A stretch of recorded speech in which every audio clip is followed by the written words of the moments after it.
What is going on, YouTube? Chris Pearson here with you again. I know it's been a while since I put a video up on here. I have been extremely busy these past few weeks, especially with work. I've been doing early shifts and doing things around the house and being out of town, and a lot of busy things going on. I've had really tried to find time to get these videos up. But I've been wanting to do this one that I'm going to do here for a really long time, since the draft, since the NFL draft finished up last weekend. And basically, it's my opinion on what the teams done, what all 32 teams did during the NFL draft.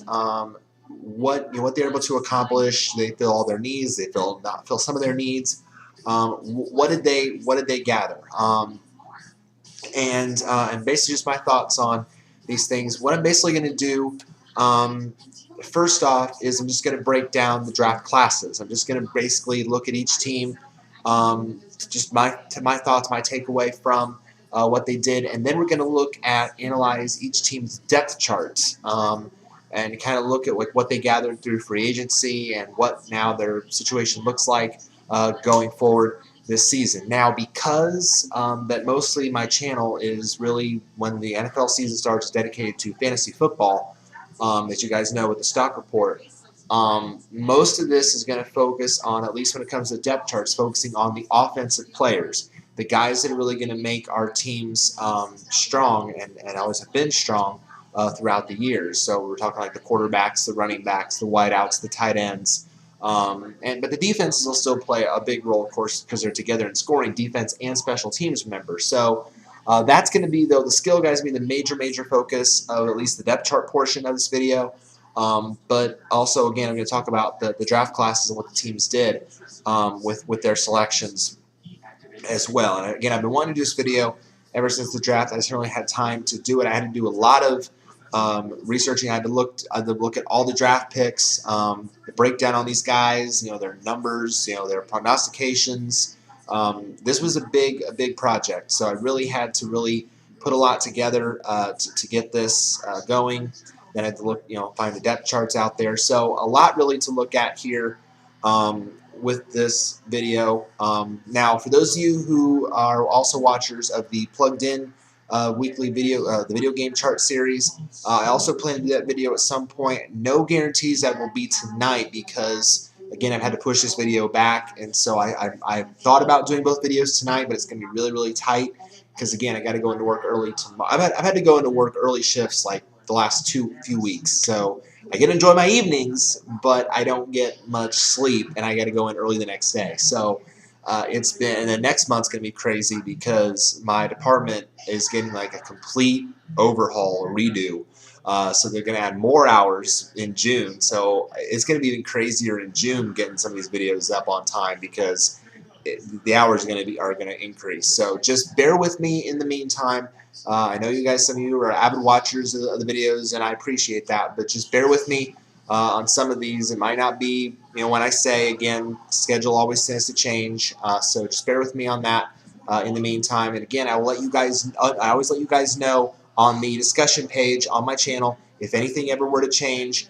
You guys will immediately be the first to know about it if anything comes up. So with that being said, let's jump right in with this video. This is the post-draft and basically free agent depth chart breakdown video for all 32 NFL teams following that. So let's just get right in now. With the draft breakdown, I'm going to go team by team, alphabetical order. That I felt was the best way to do it, just to get it kind of a system of organization. When I do the depth chart breakdown, I'm going to kind of go by division. To keep teams together with competition. So let's start off with the Arizona Cardinals. Basically, when it came to the Cards, I think they left a lot of needs out there on the table. They did address a lot of different positions, mostly offensive positions, because again, there was a lot of uncertainty at some positions. Some of the speed guys really weren't around. They did shore up a couple wide receiver positions through the draft. Defense as well. Secondary, now the secondary really wasn't that big of an issue with them, um, but they lost Tyrann Mathieu last year. He's recovering from the ACL injury. They still have Patrick Peterson there, but they did get some young development there. Their first round pick was Deion Buchanan, the safety out of Washington State.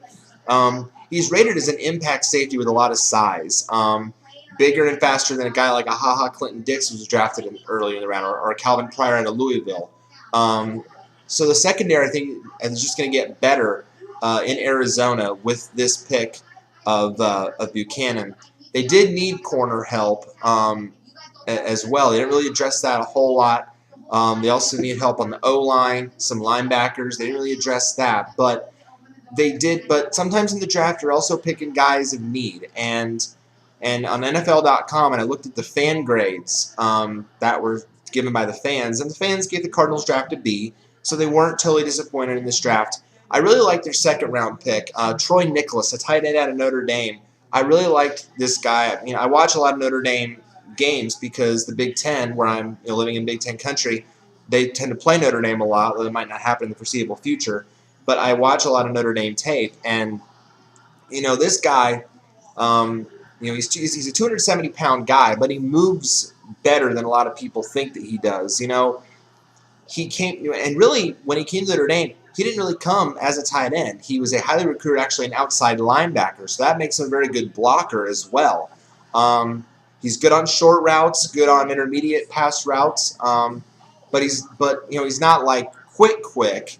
But when it comes to tight ends in Notre Dame, their history has been very, very good. So I look at him as a guy that can actually come in and probably make it, because tight end for Arizona has been kind of a very rough position over the years. I know they had Hausler that developed strong last year, but he's kind of like he's pretty much it right now. So they need another guy that can come in and do well at that position, and I think that Nicholas can actually be one of those guys for them. They also got a couple of defensive ends. Kareem Martin out of North Carolina. Could be a starter right away. He's 6'6", this guy out of North Carolina. You don't really see that very often, tall defensive ends. So I think he could be a starter right away. They also got Ed Stinson from Alabama in the 5th round. A good, solid 5-technique guy there. But the interesting pick that I thought here that they took, and this was interesting because they did need to address this position. In the 4th round, they took Logan Thomas, the quarterback out of Virginia Tech. You got to understand, Carson Palmer, yes, he's a good quarterback, but he's like, 34? He's in his 30s, and, the only problem with Thomas is, and I watched him, and when I did the Quarterback Quest series, I mentioned this a lot, Thomas is very inconsistent. He's inconsistent on tape. Now he's got the skills. He's got the skills to be a solid quarterback. But just that inconsistency, though, really, really hurt his draft stock, and that's why he fell so far. So time will tell if he will be the quarterback of the future in Arizona. But certainly he can learn from a very seasoned veteran like Carson Palmer, and learn. So that's if you're getting him for that, that's at least a decent move there. They also got a couple wide receivers too, as well, in the later rounds. They got John Brown, a wide receiver out of Pittsburgh State. All we really got on him is that he's tiny, but he's explosive. That's really all we got on him. So we'll see what comes out of that. And then they got Walt Powell out of Murray State. According to the reports, he had an excellent pro day. Caught everything thrown to him, made adjustments. So it sounds like he could, with development and time, he could be a guy that steps up and maybe works his way into the rotation. So really, when it comes to Arizona, I think they still left a lot of needs out there on the table, but they did put some really good pieces together. I think Buchanan's going to be an impact player right away. I think Nicholas as well.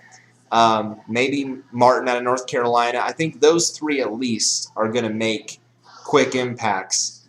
Thomas is developmental. Powell is developmental, I think. Maybe Stinson sneaks in as a surprise. Brown could be a guy on special teams potentially that you could have an impact for. So we'll see what comes. Again, time will tell what the draft will produce. But we'll see how it goes. But Arizona, I'd say, not bad.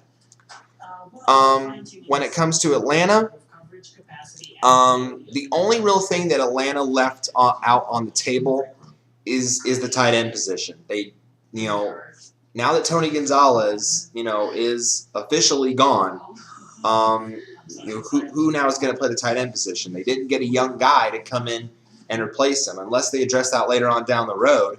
Who are they going to have? So, it's going to be interesting. I just had a thought. Maybe it'll be easier if I, go, say like the depth chart right after I talk about the team, because I think that'll be a little bit easier to sort. So going back to Arizona for a minute, and looking at their depth chart. Let me pull that up here real quick. Okay, so with Arizona, obviously at quarterback, Carson Palmer is the guy. He's still the veteran there, but he's got Drew Stanton behind him, who's had experience in the league before. There's Logan Thomas is listed third, and then of course he had Ryan Lindley, another young talent they drafted before. At running back now, Rashard Mendenhall is gone. He's no longer here in Arizona. Didn't really work out here either. So now Andre Ellington is the guy. He is now the guy at running back in Arizona. And quite frankly, should have been the guy last year because he was clearly the better running back of that whole group.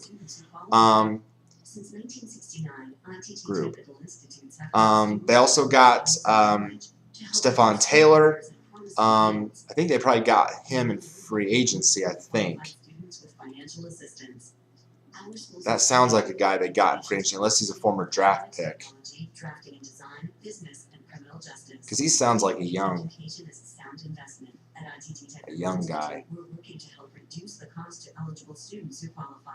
Make a choice that can make a difference. To find out more about the ITT Tech Opportunity Scholarship, call 1-800-ITT-TECH. ITT Technical Institute. Education for the future. So I remember my GPA from college, and I know my IQ, and I know what blood type I have. Oh, wow. He must have been one of their draft picks last year because he closed the year last year as number 3, but now he's obviously up to the number 2. So he's now the number 2 guy. Jonathan Dwyer's still there in Arizona. So those tend to be the main 3 at the running back position. But Ellington's going to have to prove that he's the main guy. Wideouts, obviously, you've still got Larry Fitzgerald there. Now, John Brown steps in. Actually, he steps in right away as really the number 2 guy behind Larry Fitzgerald. So he will step in actually right away and probably be a main guy. And, of course, you still got Michael Floyd. You've got Ted Ginn. So really those are your top 3. Fitzgerald and Floyd are obviously outstanding. They've been outstanding the last, Floyd had his breakout year last year, but obviously Fitz is still there. Ginn is slowly coming around. Ginn has really bounced from a lot of different teams. He didn't work out in Carolina. Now he's in Arizona. So we'll have to see what happens there with him. Obviously, he's a beast on special teams. So the question is, can Brown make an impact right away at receiver? And then that tight end now, Nicholas is now listed number 1 on the depth chart at the moment. But at the moment, according to the reports, he is sidelined because he's recovering from off-season sports hernia surgery. That comes about a 4 to 6 week recovery timetable. So if he can recover from that quickly and be the guy, then that's going to be huge. But otherwise, then you've got John Carlson now, who they got in free agency. He did good things. Hausler is still there, and don't forget about Jake Ballard, who also who's bounced back 14 minutes. I think he was on the Giants last I remember. So, and then you still got Jay Feely as your kicker. So again, that's really looking at the skill players, and that's really kind of what we're focusing on for the fantasy purposes when it comes to the depth charts.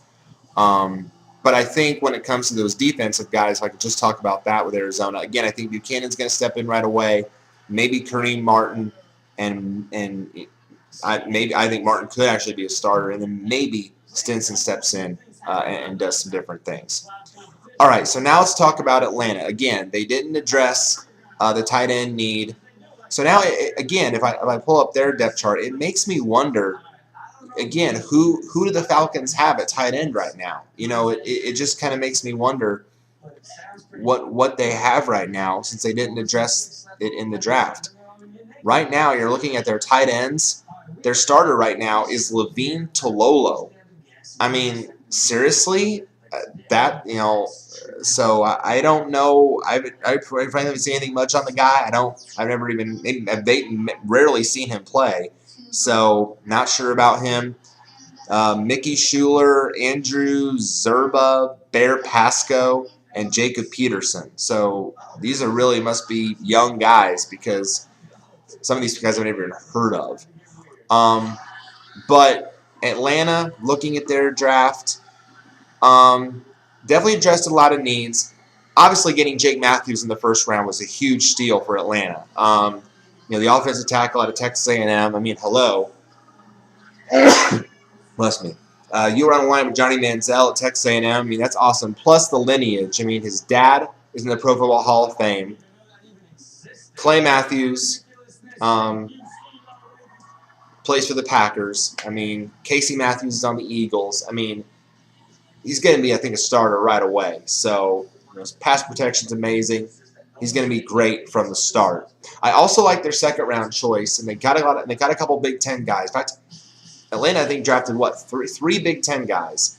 Rashid Hageman out of Minnesota, defensive tackle.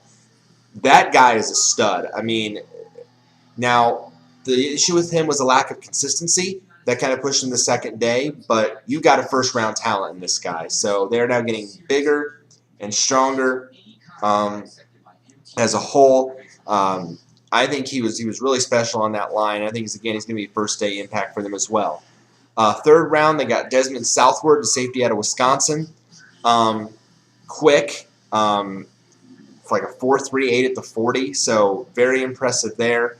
Now, Atlanta already has a very loaded secondary, so it's really interesting to see where he actually lines up, but he can play all the positions there, so that will be a good thing for them as well. They also addressed, even though they have Steven Jackson, they know how old Steven Jackson is, so they also addressed the running back position in the fourth round, getting Devontae Freeman out of Florida State. Very physical, but also very raw. So, he kind of did a timeshare at Florida State. He can actually also kind of be a receiver out of the backfield as well. So, and that's so kind of in the same vein as Jacques Rogers, who is also still in Atlanta and who I really, really like. Because again, if you guys watch my Fantasy Football Stock Report, you guys know that I really like these dual threat guys that can catch balls out of the backfield and also run. So he's kind of in that same vein. I really like that. They got a guy to Notre Dame in the fourth round also, outside linebacker Prince Shembo. Also shore up the linebacking core. Tough kid. Apparently, some are saying he could be a day one special teams player right from the start, so that could be huge for him. In the fifth round, they got Ricardo Allen, a corner out of Purdue, and that's my neck of the woods because I watch, Purdue's my team. That's my alma mater. That's my school. So I watch plenty of Purdue football. Ricardo Allen, the only knock I have on him is, there were times where he did tend to get beat and he overplayed the ball in the secondary and he would get beat by receivers. That's the only knock I have on him. Otherwise, he's very physical. He plays receivers very tight. So I don't know if he's going to make an impact right away with Atlanta because, again, they've got a strong secondary, but maybe give him development and time, and we'll see what can come of that. But it was nice to see him get drafted. And then they also continued to short the linebackers. Again, this Atlanta team got pounded on the defensive end last season, so they had to address the defense largely in this draft. So they closed the draft with three linebackers: Marquise Sproul out of Syracuse on the inside, Yawin Smallwood out of Connecticut on the outside, and also Tyler Starr out of South Dakota in the seventh round. Sproul and Starr ran very similar 40 times, a 4.59. Vertical is pretty similar. The broad jump is the same, 9'9". So they are very, very similar in terms of their measurables. So and their specs. So So they had to mostly address the defense. They did that. Atlanta really as a whole, not a bad draft. We look at their depth chart. Obviously at quarterback, Matt Ryan is the guy. He's going to be the guy. There's no reason to change that right now. Now running back, obviously again Steven Jackson is the main guy there still, but again Jacquizz Rodgers coming in for the times when Jackson's hurt or that dual threat capability as well. Now Devonta Freeman there is listed as the third option. So time will tell what his role is going to be. Again, he's very similar to that Jacquizz Rodgers style. So it'll be interesting to see what role he plays, or if he gets any more playing time as the season goes on, or if he's just going to be more of a developmental prospect down the road. Wide receivers, obviously the big question mark is what's the health of Julio Jones? Coming off the foot injury last year. Now, the report is that Jones is going to be withheld from football activities before training camp. So, they don't seem, thankfully, the Falcons, they really don't seem worried about the long-term health of him. So, obviously, he's going to be a little bit of a risky pick come fantasy draft time. But, just get, obviously, might want to maybe stash him later on. If you do take him, you're obviously you're going to have to stash him early. So, just be aware of that. But for now, for the foreseeable future, he's still the top guy. Now, Darius Johnson.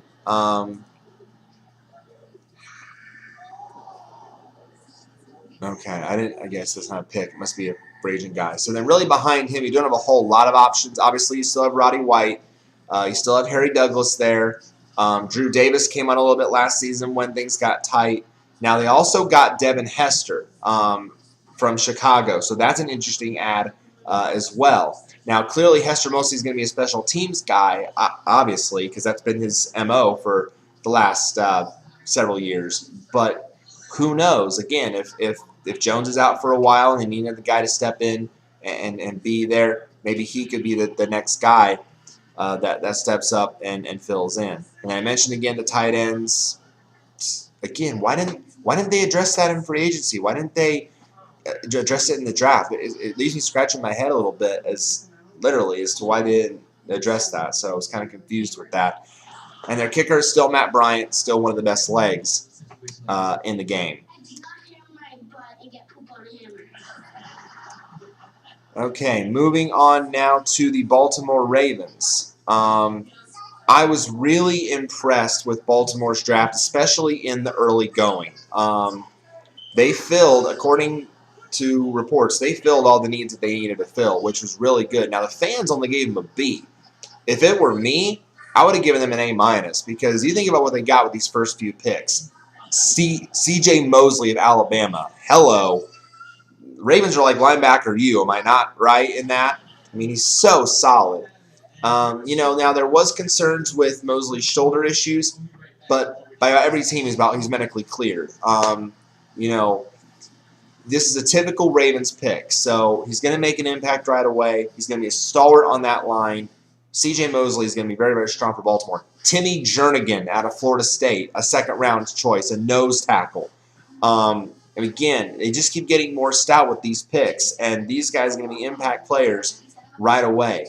They got another Florida State guy in the third round, safety Terrence Brooks. He is a speed freak. He can, sprint from that free safety spot, and he can blitz. So again, just great job with these first few picks. Now, they also got a tight end later in the third round. Now, they've had a lot of tight ends come through Baltimore of late, like Dixon and Dennis Pitta. But they get Crockett Gilmore out of Colorado State. From what I read, one of the best two-way tight ends out there, who can block and run. So, again, a great pick there. Later on in the draft, they addressed a couple more spots. They got a defensive tackle out of Virginia and Brent Urban. They did get another running back for running back depth with the Ray Rice situation. They were really maybe getting some depth there. They got Lorenzo Taliaferro out of Coastal Carolina. Now, I don't know this for sure, and I was really wondering about it. And I tried to look it up on it and see if I could find anything. Is anyone, I'm not sure if Lorenzo is related to Adam Taliaferro of Penn State in any way. I wasn't 100% sure if anyone can confirm that for me or not, but that'd be interesting for something to find. But I looked last name, like, oh, Talaferro. That reminds me of Adam from Penn State. Is he related? I didn't know. So, but apparently at Coastal's Pro Day, had a 34-inch vertical jump and a 10-foot broad jump. So clearly the kids got ups. They also got a guard from Penn State, John Urschel. Apparently had a good position to work out at his pro day. I was really intrigued, though, by their 6th-round choice. Now, we know that Baltimore quarterback has Joe Flacco. But again, there's always in some cases a developmental guy you can pick up and learn from the veteran. In this case, Keith Wenning. Keith Wenning of Ball State. Remember, I profiled him in Quarterback Quest, and I watched him on tape. And I tell you what, I was really impressed with Wenning's arm strength, his ability to get the ball to his receivers.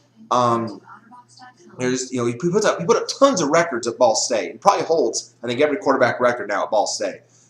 And according to NFL.com, the report on him, probably the best quarterback prospect in this class we haven't heard anything about. Wow, that's pretty big praise. So obviously he's developmental. He's going to learn from Joe Flacco. But if they decide at one point that Flacco doesn't have it anymore, maybe Keith Wenning becomes the future quarterback of the Baltimore Ravens. Time will tell. And then their 7th-round pick, they got a wide receiver, Mike Campanaro out of Wake Forest. The only knock on him is that he needs to run his routes better. He's very inconsistent, but he's a slot receiver. We'll see if he makes any impact down the road. So we look at Baltimore's depth chart. Flacco is obviously the guy at quarterback. Now, Wenning is not the number 2. He's listed as number 3.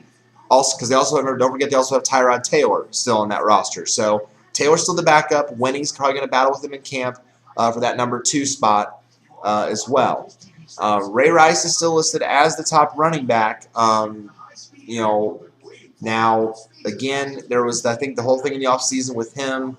I don't know. I forget exactly what that situation was with him. I hope they've clarified that. Let me see if I can't pull up his profile real quick and see if they've cleared up that whole situation. Because I read about that, and it's like, oh, geez, Baltimore really needs...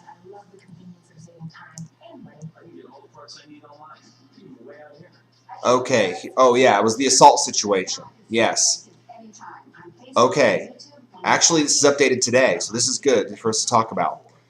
ESPN's Chris Mortensen suggested on NFL Insider's Friday that Ray Rice may face a suspension of 3 games or longer stemming from his assault charge.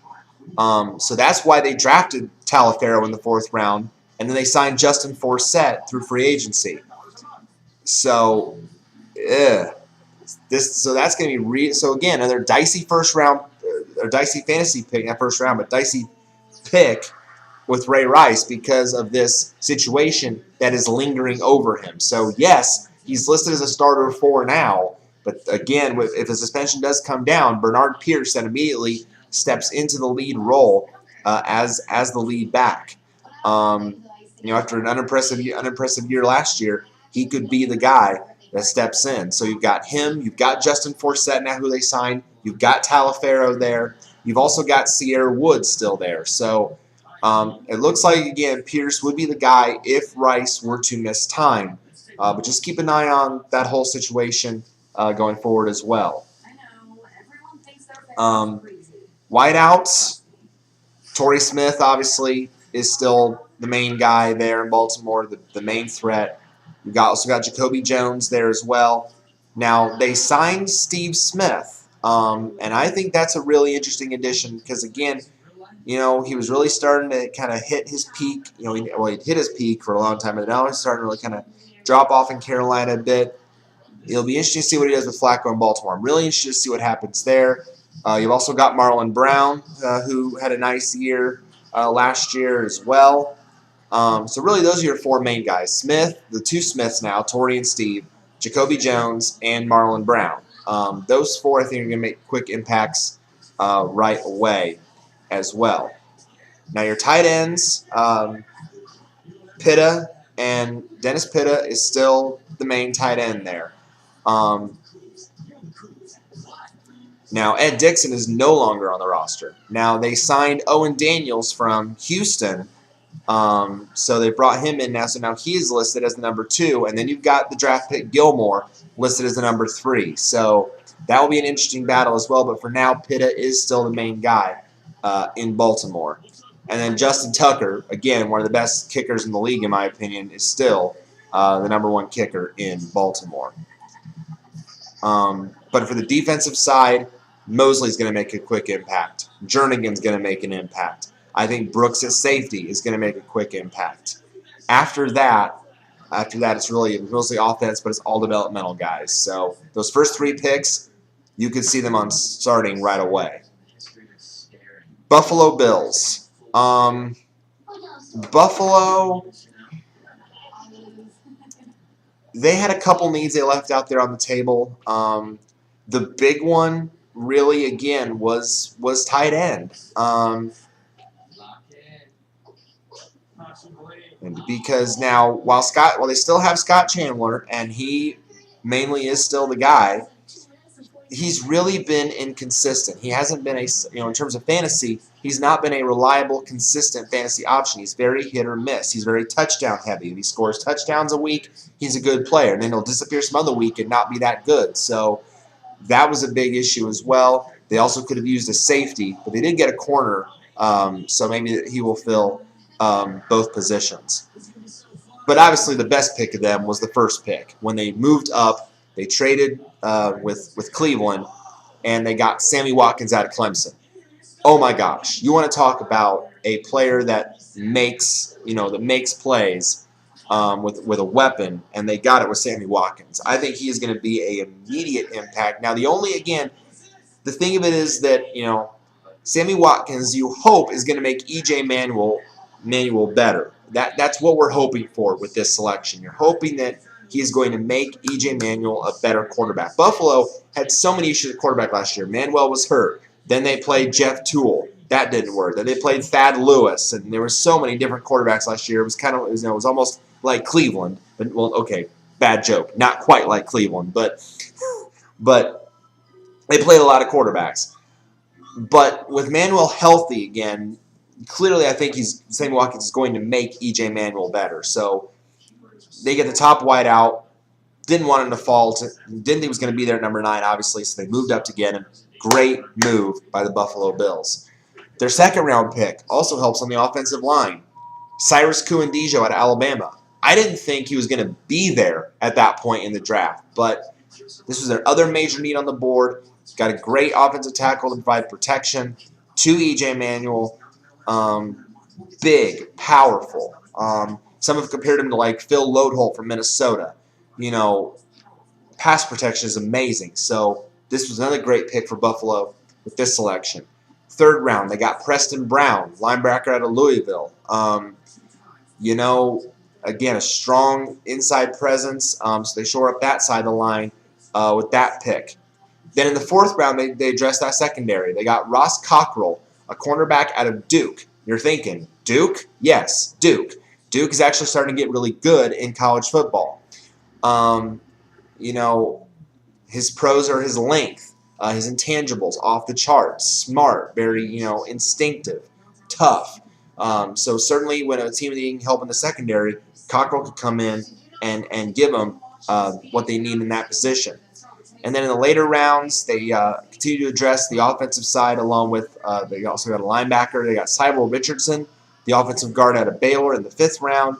They also got Reynold Johnson, a linebacker from Florida Atlantic. And they got Seantrell Henderson out of Miami. Now Richardson and Henderson were projected as potentially higher picks, but then they dropped off because of some issues. Richardson with Baylor had to lose a lot of weight. He'd gotten really heavy the year before, didn't move it well enough, so that's why he dropped off. And then with Henderson, there was the off-the-field character issues off the field with all kinds of red flags. So potentially he went from being a first-rounder to dropping to the 7th round. So time will tell if these two kind of get back to where they were supposed to be. But as a whole, I was actually very impressed with Buffalo's draft. I think there's some guys on here that could make quick impacts, especially Watkins and Kuendijo, who I think are going to start day one. So we look at Buffalo's draft or depth chart. EJ Manuel is the guy. Obviously, Thad Lewis, Jeff Toole, Dennis Dixon, they're all behind him. So as long as Manuel is healthy, he is the guy. You've still got two strong running backs. You've still got C.J. Spiller. You've still got Fred Jackson. Now the frustrating thing last year was which one of these guys is going to get the most work. It was literally a timeshare. Who is going to get this work? They really split it last year. If that trend continues, where then both these guys are still going to be good picks. But if it were me again, I would lean Spiller to be the main guy because he's more of the 2 down, 3 down back, whereas Jackson is listed as more of a goal line back that does a lot of the short yardage or goal line work. So again, maybe you use Jackson as a guy on your bench or a flex, but Spiller, I think, as long as he's healthy, is still the main guy. Behind them, they also signed Bryce Brown, who was on the Eagles and did great filling in for an injured LaShawn McCoy. So if he gets an opportunity, he could be a good filler for you as well. So at wideout, Stevie Johnson, they let him walk. So clearly, when they drafted Sammy Watkins, there was no longer a need for Stevie Johnson. So he is now gone. So now you've got Sammy Watkins as your main guy, along with Robert Woods. And Robert Woods did some nice things last season as well. You've also got Mike Williams there. You've got also some other young guys like Marquise Goodwin, Ramses Barden, even though he struggled with the Giants. He's on there. T.J. Graham. So really the two I think are going to benefit the most, obviously, are Watkins and Robert Woods. I think those two are going to be big-time impact weapons for the Bills this coming season. And at tight end, I mentioned again Scott Chandler. He's basically the main guy.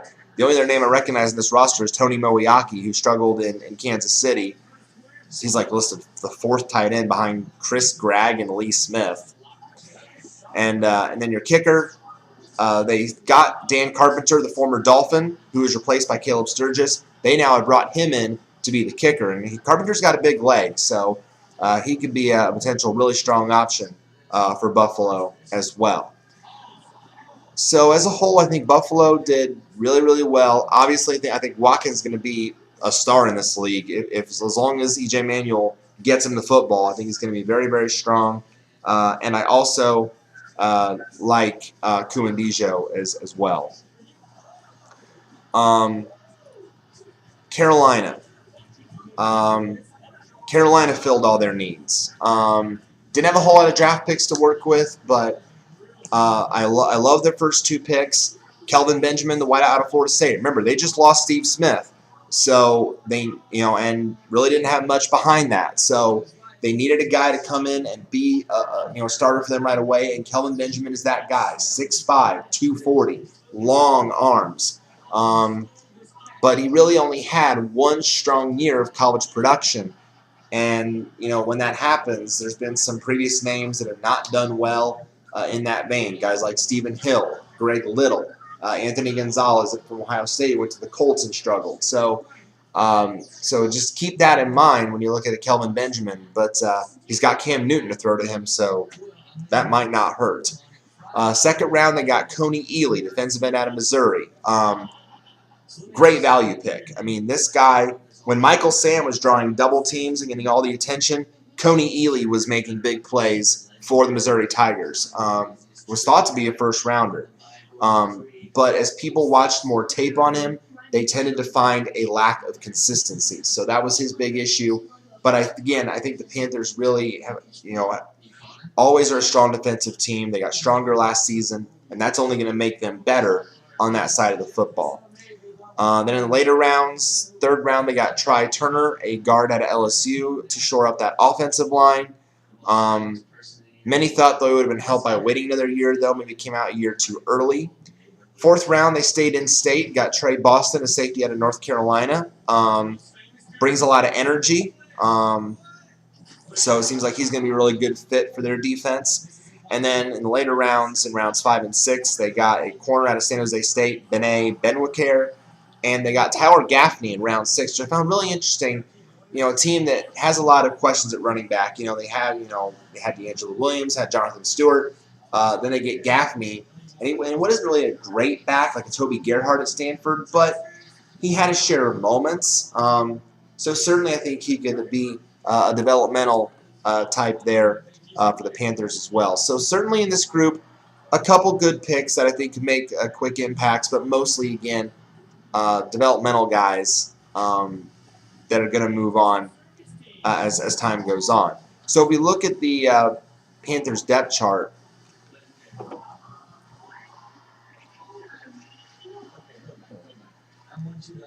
as well.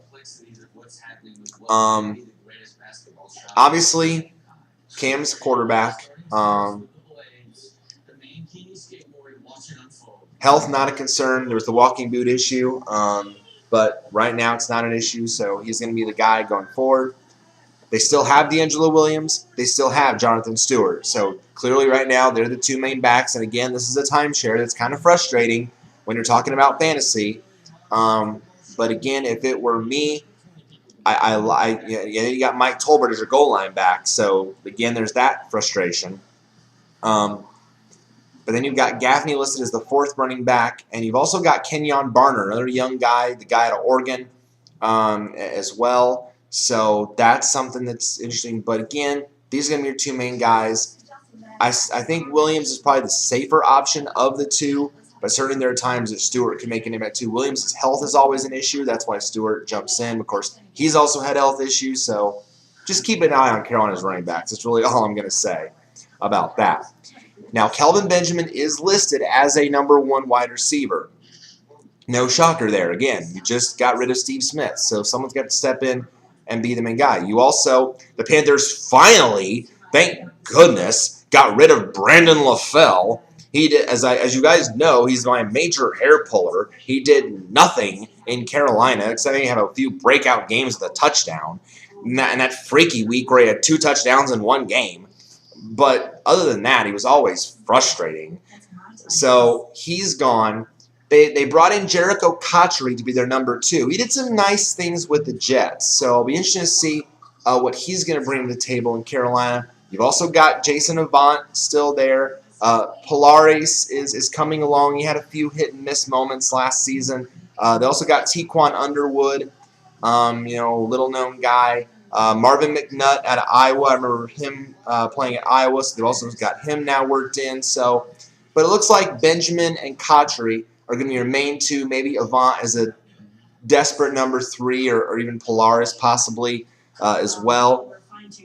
But those look to be your main guys. You've still got Greg Olsen at tight end. Now Dixon, who I mentioned, who is now out of Baltimore, he now comes into Carolina as the number 2 tight end. So that's a really nice pickup by the Panthers. But so that gives us some depth. If Olsen gets hurt, Dixon certainly can come right in and be a nice serviceable fill-in at the tight end position. But Olsen is usually pretty reliable. He finds the end zone a lot. Didn't miss a whole lot of time usually, but at least you have that insurance there if Olsen does get hurt. And then you still got Graham Gano as your kicker. So things looking pretty strong in Carolina's offense.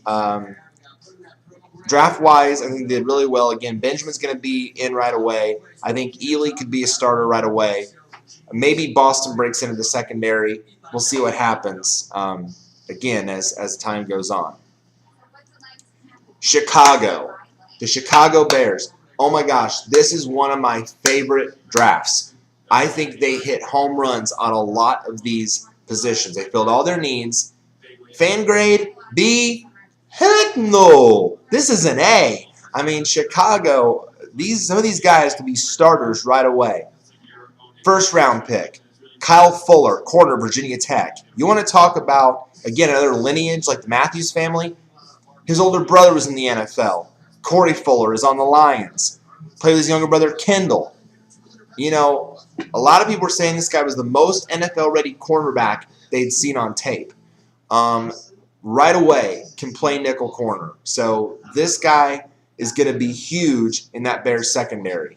Second round, they shore up and second round and third round, shore up that defensive line. Ego Ferguson out of LSU. Now they got Jay Ratliff in free agency, but Ratliff is also getting up there in age. When Ratliff finally decides to retire, Ferguson will fit in right away.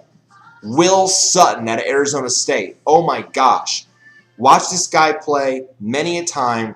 Huge guy, 303 pounds. The run defense was an issue. Sutton's going to come in, I think, right away and be a big-time run stuffer. Then 4th round. Now, they have good running backs, but depth never hurts. And you get a guy in the 4th round like Kadeem Carey out of Arizona. Yes, he's not a speed freak, but he holds on to the football, he's tough, and he gets a share of yardage. So that's what you need from a Bears running back. I mean, yeah, you've got Forte, you've got Michael Bush. They've both done good things there. But this guy is going to learn from them, work from them, and maybe watch him in preseason because I think he could be quite impressive. Also in the 4th round, you get a free safety out of Minnesota, Brock Vereen. Again, you talk about lineage. He's the brother of Patriots running back and very also good fantasy stud, Shane Vereen. So, again, they're hitting home runs with these picks. 6th round, very interesting pick. They draft a quarterback. They're sticking with Jay Cutler. Makes sense. They got rid of Josh McCown, so now you need a decent backup. How about David Fales of San Jose State? Makes the throws, fits the balls right where they need to be, goes through progressions. I mean, these picks were like home runs for them. And also, late 6th round, yes, you draft a punter out of Miami, Pat O'Donnell, but from what I had read, this guy like out bench pressed some strong lineman. You don't see that very often from a punter. This was just an impressive draft. So many of these guys can come in right away and be impact players. But let's look at the Bears' depth chart just to make sure that we're not really like overboarding here. Although I think some of these guys are going to be big impact players right away for Chicago. Let's look at their depth chart.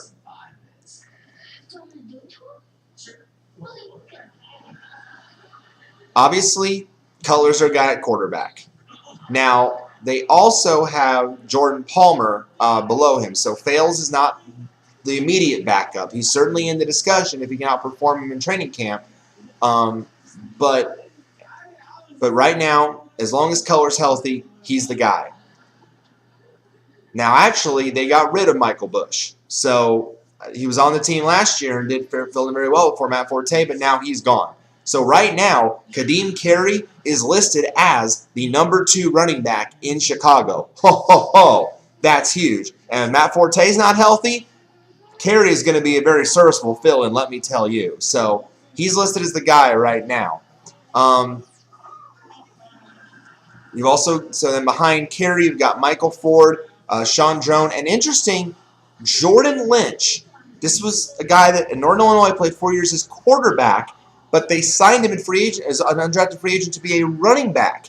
And from what I have heard, they like what they see. So, obviously it's developmental, but who knows what could come out of that possibly. If they like what they see in him, maybe he makes the cut. Maybe he makes the roster as a backup running back. Time will tell, but we'll see what happens there.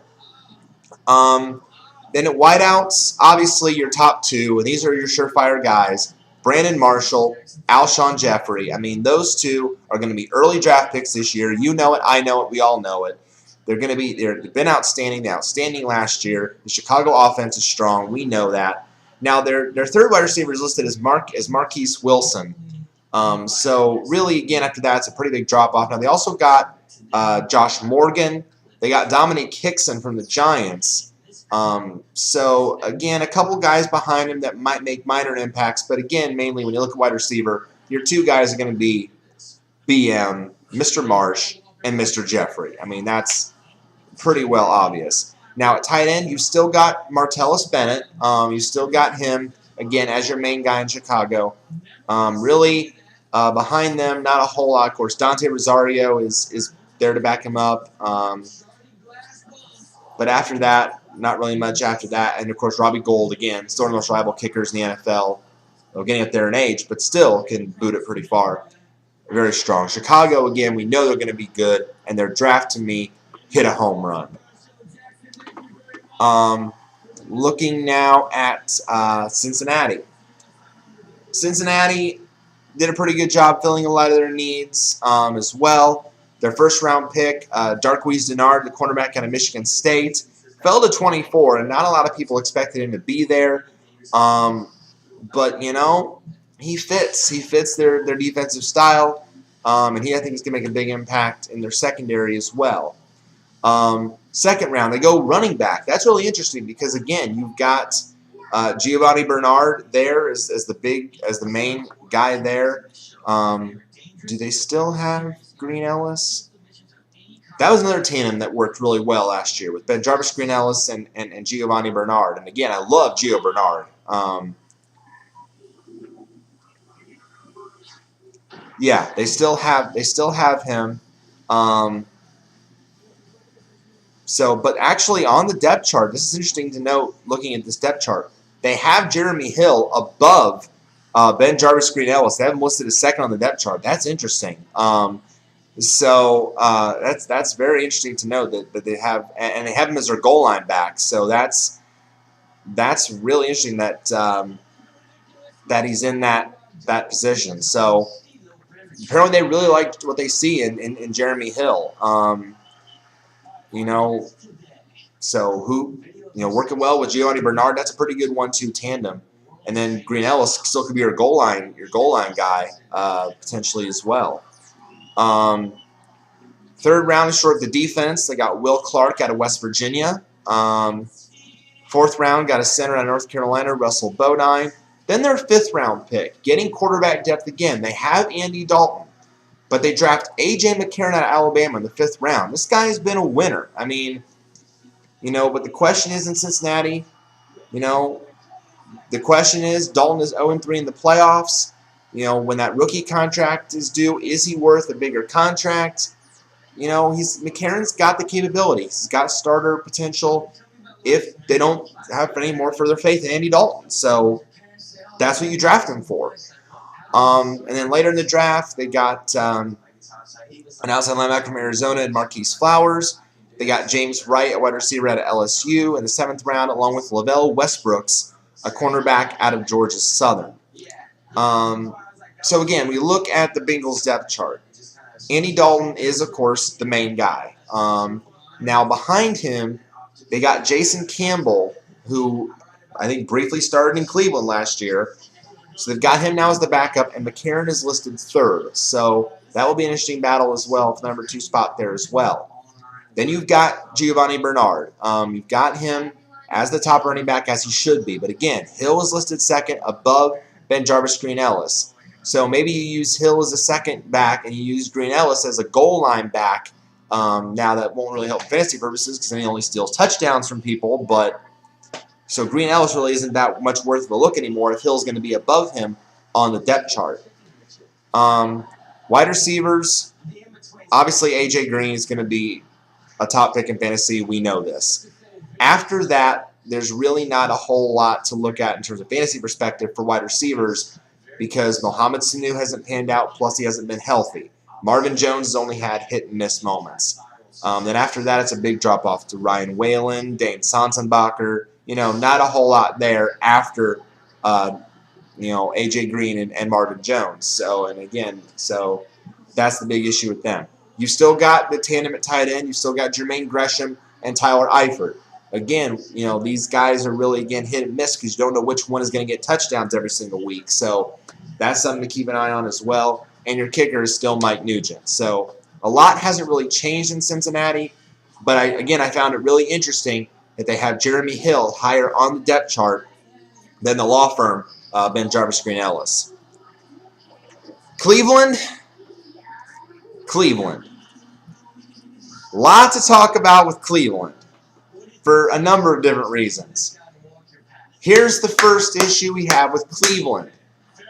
If you knew that Josh Gordon was going to get suspended again for that marijuana use, why didn't you draft a wide receiver? He's been your main offense. He's been your main threat. I mean, oh my gosh. You know, the full expectation is that he's facing a season-long suspension. You know? I mean, so we look at the Browns' depth chart. If there's no Josh Gordon, then your next best receiver is Miles Austin. Oi. Seriously?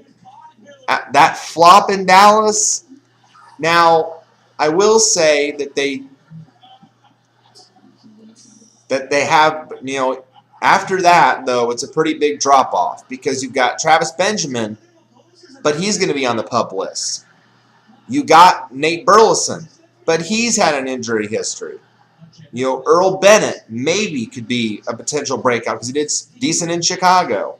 You know, and Andrew Hawkins, but really you had really nobody outside of Josh Gordon. So if he does get the suspension he's expected to get, the quarterback, whoever it may be, and again, I haven't talked about who they drafted, you know, whoever it's going to be is going to struggle with the wide receiver situation because they don't have a big-time weapon. Now, they are going to have a big-time weapon in the secondary with their first-round pick, Justin Gilbert, corner, Oklahoma State. Shutdown corner, 6 foot, 202, quick at the combine. He's the prototypical cornerback. He's going to step in and make a big impact. Then finally, in the late of the first round, traded back in, they ended the Johnny Freefall. They took Johnny Manziel. Now, I would have expected that to be that, oh my gosh, Manziel now is going to be Cleveland's starter. But hold the phone. Immediately, the Browns management came out and said, no, Johnny's the backup. You know, Brian Hoyer is our starter, and that's the way it's going to be till training camp. Dude, for real? Shut up. You don't trade up and draft arguably one of the most explosive quarterbacks to ever play college football and not make him your starter day one. That's just being completely troll-like stupid, okay? Cleveland, troll-like stupid, because he's listed number one even on Roto-World's depth chart. That's where I'm getting the information, you know, because I love Roto-World. I love using that site for information because usually they know what they're talking about. I would be shocked. I would be honestly shocked if Brian Hoyer was the starter for Cleveland. Now, I will admit, I will say this. He did some good things before he got hurt. He did some good things. But Brian Hoyer is no Johnny Manziel, okay? Yeah, in the early days when he was immature, I was hard on Johnny Manziel. Heck, I went on a full rant on Johnny Manziel. But I have seen him since he did his pro day. I have seen him mature so much. You know, and he is focused now on being an NFL quarterback fully. All that stuff in the past, he's put that away. He's locked that in a safe and sent it to Timbuktu. I mean, it is gone, okay? He is now focused on being an NFL quarterback.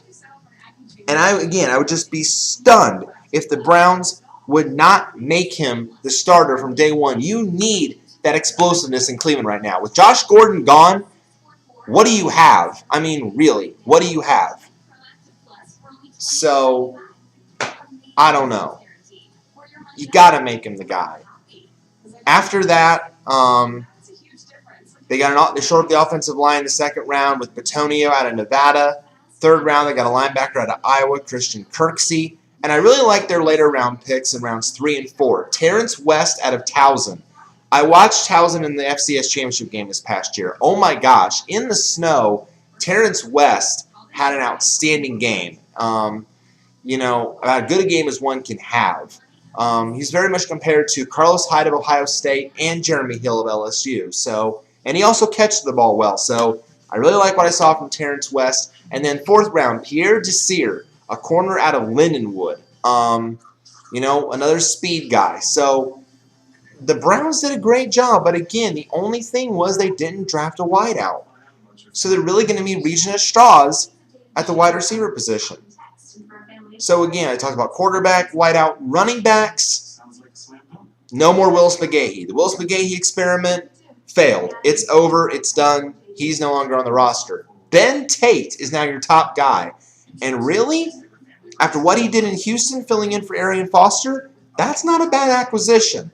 But listed as number 2 is Terrence West of Towson, and I really think that he's going to be in a good battle with Ben Tate to be the guy. You've still got Chris Ogbonnaya there, but again, Ogbonnaya isn't a speed runner. He's a ground and pound. He's a between the tackles kind of guy. Whereas Tate and West are more speed guys that can make these cuts. So I think that's really the direction Cleveland's going in here with those guys. You've still got Jordan Cameron at tight end. You've still got, he came on so strong as a tight end last year. So at least Johnny Manziel's going to, if he does start, which he should, he's going to have him as that weapon as well. After him is a big drop-off. So you better not hope anything happens to Jordan Cameron. And then you've got Billy Cundiff as your kicker. So it's all about speed. It's all about speed right now for the Cleveland Browns. Dallas. Dallas did fill all their needs. But we don't know a whole lot about the guys below them. I did like their first pick, going offensive line, Zach Martin from Notre Dame. Safe pick. A lot of people were talking about Dallas. Oh, they might draft Johnny Manziel. That really never was a possibility, according to Jerry Jones. They need to shore up the protection for Tony Romo. They got it here with Zach Martin. Some people say he's the only player in the draft that can play every position on the offensive line. Wow, that's pretty impressive. Then second round, they got DeMarcus Lawrence, defensive end out of Boise State. He can play a lot of positions on the defensive line as well. He's a pass rusher and get to the quarterback. That's what they need. They need a replacement for DeMarcus Ware because he's gone. They get another DeMarcus to fill in, so maybe kind of see the connection there. Fourth round, then they went linebacker, got Anthony Hitchens out of Iowa. And then later on in the draft, they addressed a lot of different positions. They got a wideout in round 5, Devin Street from Pittsburgh. We got another defensive end in round 7, Ben Gardner out of Stanford. And then Will Smith out of Texas Tech, the linebacker. Ahmad Dixon, safety out of Baylor. Then Ken Bishop, a defensive tackle from Northern Illinois. And Terrence Mitchell, a corner from Oregon. So a lot of needs addressed here for the Dallas Cowboys. We take a look at their depth chart as well.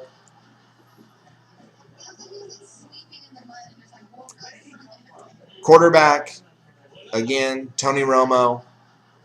Jerry Jones is standing by his man. Now, of course, he is coming off of back surgery.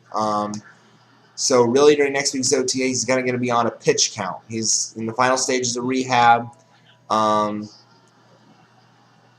So right now it looks like he's going to be actually a pretty safe pick for you. Behind him, you've got obviously Kyle Orton. Now they did sign Brandon Weeden and Caleb Haney to be those backup options behind him in Dallas. So you've got some experience there. DeMarco Murray, still your top running back in Dallas. If anything were to go on with his health, you've still got Lance Dunbar, Joseph Randall, had different spurts at times last year as well. They also got Ryan Williams from Arizona as well. Then wideouts, again, Des Bryant is your top guy. Now with Miles Austin being gone and now in Cleveland, really behind Des Bryant, not a whole lot here behind him. Terrence Williams listed as number 2 guy, and then Cole Beasley as the 3. And then after that, not a whole lot here, although Devin Street is listed as your number 3 second wide receiver, if that stands for anything, their draft pick there. Then you've got tight ends. Again, Jason Witten, your top guy. Dan Bailey, your kicker. So not a whole lot of change for the Dallas Cowboys. I'm trying to really fly through some of these because of time, because I don't want this video to go on for too long. Denver. When you look at Denver, I really like their first 2 picks. Bradley Roby, corner, Ohio State. They did sign Aqib Talib and TJ Ward in free agency. So that's nice to have when you shore up the corner. Because, again, Denver is focusing now on defense because the way they got destroyed in the Super Bowl by Seattle, they were really focusing on that. You also get a wide receiver, the weapon out of Indiana, Cody Latimer. Remember, they sent Eric Decker to the Jets. So you needed another wide receiver there. You need to get a weapon there. So the big knock on Latimer, though, needs to learn how to run routes and separate himself from defenders. Then they got an offensive tackle in round 3, Michael Schofield out of Michigan. They got a lot of Big Ten guys. 3 Big Ten guys the first 3 picks. That's interesting. They needed depth in the offensive line. Then they got Lamine Barrow, linebacker from LSU. So they're a strong defensive guy there. They got a center in round 6, Matthew Paradis out of Boise State. And then 7th round, they got Corey Nelson, a linebacker out of Oklahoma. And then you look at their depth chart.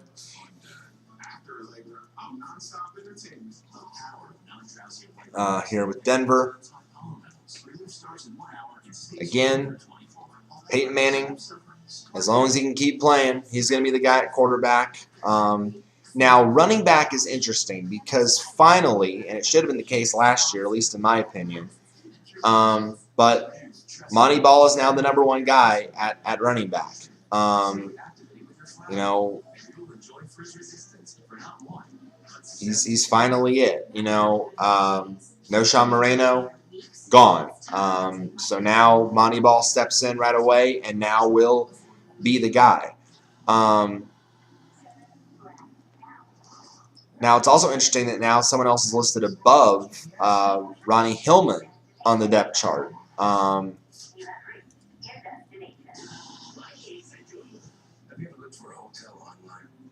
This is interesting.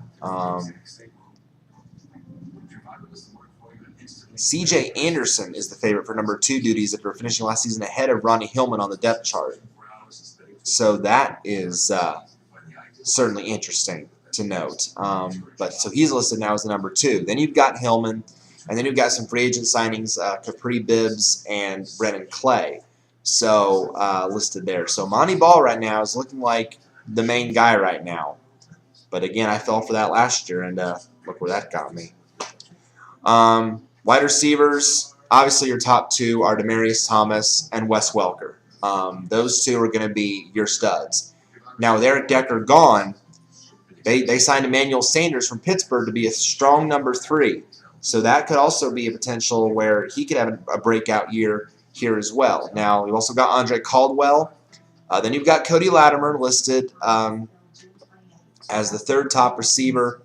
But obviously, you know, maybe a cheap handcuff is the way that he's listed right now because it's very loaded back there as well. And you've also got Jordan Norwood. So a couple of guys, but mainly your big beneficiaries are going to be Thomas, Welker, and Sanders. Maybe Caldwell or Latimer as desperate handcuffs. And then tight end, obviously, Julius Thomas, now a breakout star. You've still got Jacob Tamme behind him, but Thomas is the main guy as well there. And Matt Prater as your kicker with a very big leg, as we all know. Detroit did some good things. Tight end, they've got Joseph Fourier and Brandon Pettigrew, but they needed a real speed guy, and Eric Ebert out of North Carolina is that. I think it's a great first pick for them. I love their 2nd-round pick of Kyle Van Noy, the linebacker at BYU. He, is such an amazing player. Can play inside and outside. Was just a beast when I watched him play. I really like that pick as well. I like their 4th-round pick at defensive end also, Larry Webster from Bloomsburg, former basketball player, played defensive end, at the East-West Shrine game. It'll be also interesting to see if they move him to tight end possibly. Then they also got a defensive tackle out of Princeton in the 5th round, a very interesting pick. There's some quickness and speed. Karan Reed, it was the pick, defensive tackle out of Princeton. I think they say that he could become an impact player with some time. They got a wide receiver out of Notre Dame in the 6th round, T.J. Jones. And then they got a kicker actually in the 7th round. They drafted Nate Freeze out of Boston College in the 7th round. So again, if we look at the Lions here with their depth chart, obviously the 2 main guys you always know are going to be strong are Matthew Stafford and Calvin Johnson. I mean, those 2 are going to be surefire guys at their positions. Stafford, of course, at quarterback, and Megatron at wide receiver. Your running backs, Not much change there. Reggie Bush is still the main guy there, along with Joyke Bell in the back, as a nice handcuff to him. But really, he's more of maybe a number 3 or a flex as well. Then wideouts again, you've got Megatron. Now the big signing for them was Golden Tate. To get Golden Tate as a strong number 2 weapon again, Nate Burleson is gone. They've had issues, with wide receiver depth behind him. So now getting Golden Tate after his success in Seattle, that was huge. A big signing for the Lions. I think he's going to have a big potential breakout year this season. But after that, again, it's a pretty big drop-off. Kevin Ogletree, Chris Durham, the always hair-pulling Ryan Broyles. So after those two, it's a pretty big drop-off. And then tight ends. Now, Brandon Pettigrew is still listed as the first tight end.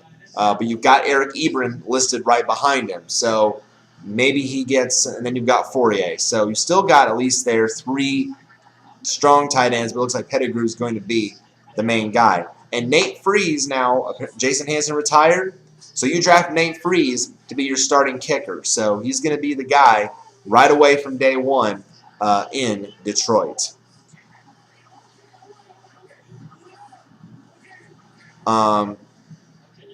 Green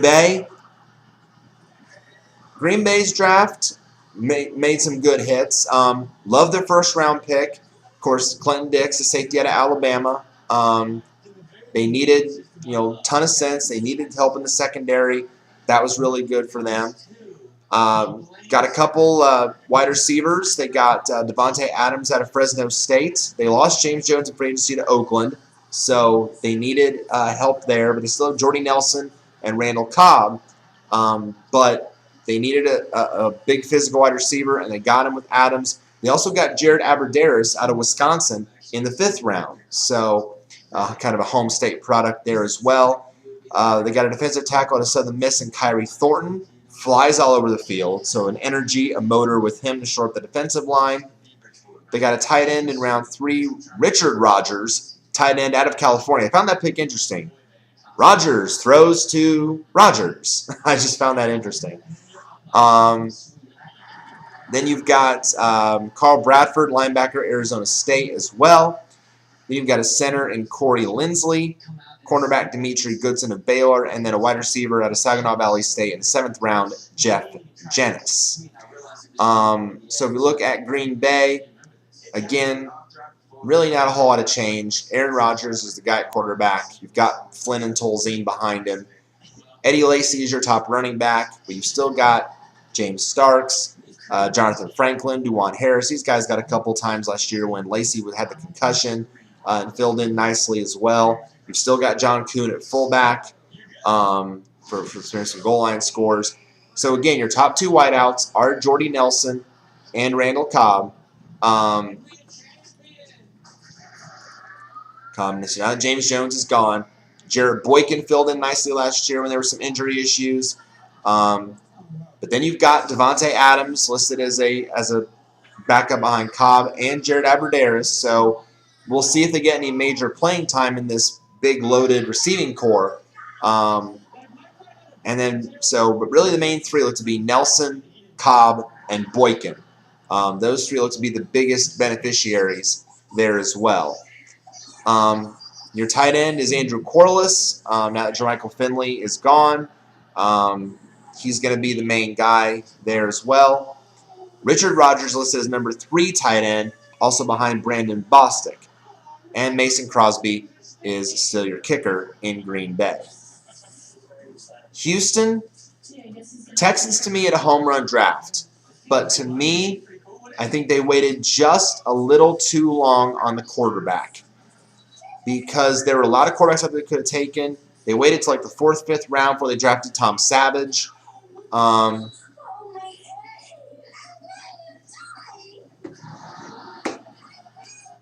that a little loud.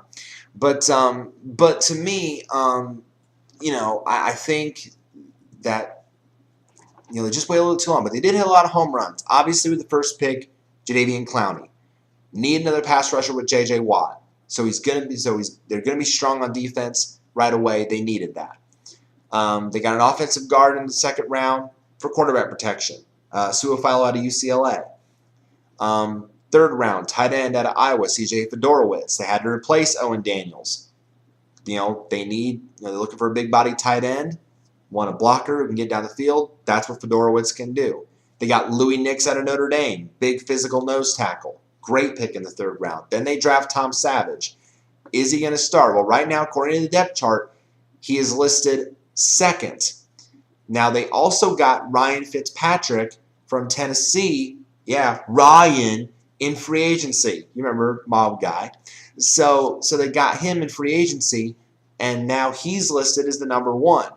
Then you got Savage 2, Case Keenum 3, and then TJ Yates 4. That maybe, I don't know, that's set in stone. They might move some of that around, but we'll see. Obviously, Fitzpatrick is, the most, I think, veteran of that bunch, but certainly Savage is going to compete for that position. Certainly Keenum's going to contend. Who knows what will happen, but Keenum, I will say this about Case Keenum. He did show signs of good things last year. I wouldn't say brilliance is the word, but he did show some good things. So, that's going to be big there for them as well to sort that situation out. But a lot to look at when it comes to quarterback for Houston. Then they also got defensive ends, Pagan at Alabama. They got a running back at LSU, Alfred Blue. Good receiver coming out of the backfield. Got a fullback from Auburn and Jay Proche. He could be, some jumping in right away in that role. Also, Andre Hall, a corner from Vanderbilt, and Lonnie Ballantyne, a safety out of Memphis. So, right now in Houston, we talked about quarterbacks. Arian Foster still the top running back there. After that, though, is a pretty big drop-off because, again, now that Tate's gone, Andre Brown now is listed as number 2 running back. Dennis Johnson is 3. So, big drop-off if Foster gets hurt. Who knows who's going to take over that spot. But now Andre Brown, though, if that's the same Andre Brown that was on the Giants roster, I want to make sure this is the same guy because I don't want to get this wrong if it is. Because if they got him in free agency, that's a steal. Oh, my gosh. That is a steal. That is a steal for Houston. You lose a Ben Tate, and instead you get an Andre Brown, who was a great fantasy fill-in last season. Oh, my gosh. If Foster gets hurt, that's a serviceable fill-in in Andre Brown. So no wonder he's listed at number 2. Then wideouts, obviously, again, Andre Johnson is your top guy. DeAndre Hopkins had great moments last year. And then Devier Posey listed as your 3. So those 3 look to be the top 2, I think, are going to be big-time impacts again. Posey is maybe a late there. You also have Keyshawn Martin. So there as well. Garrett Graham is their main tight end, though. Owen Daniels kind of a main of a backup guy. Graham broke out last year to be their main guy. So now Garrett Graham's the guy. Fedorowicz is listed as the 3rd tight end. And Randy Bullock is your kicker. Colts draft, they needed to address the secondary. They really didn't do that. So I was surprised that they didn't address safety and corner. I mean, you just lost Antoine Bethea. So I don't understand why you're not addressing that through the draft. So I was kind of disappointed with that for the Colts' sake. But I really liked one of their picks, and that was Dante Moncrief, the wide receiver out of Ole Miss in the 3rd round. Look, Reggie Wayne, he's coming off the ACL injury. There's a couple young guys there that made impacts. Of course, T.Y. Hilton, Levon Brazil.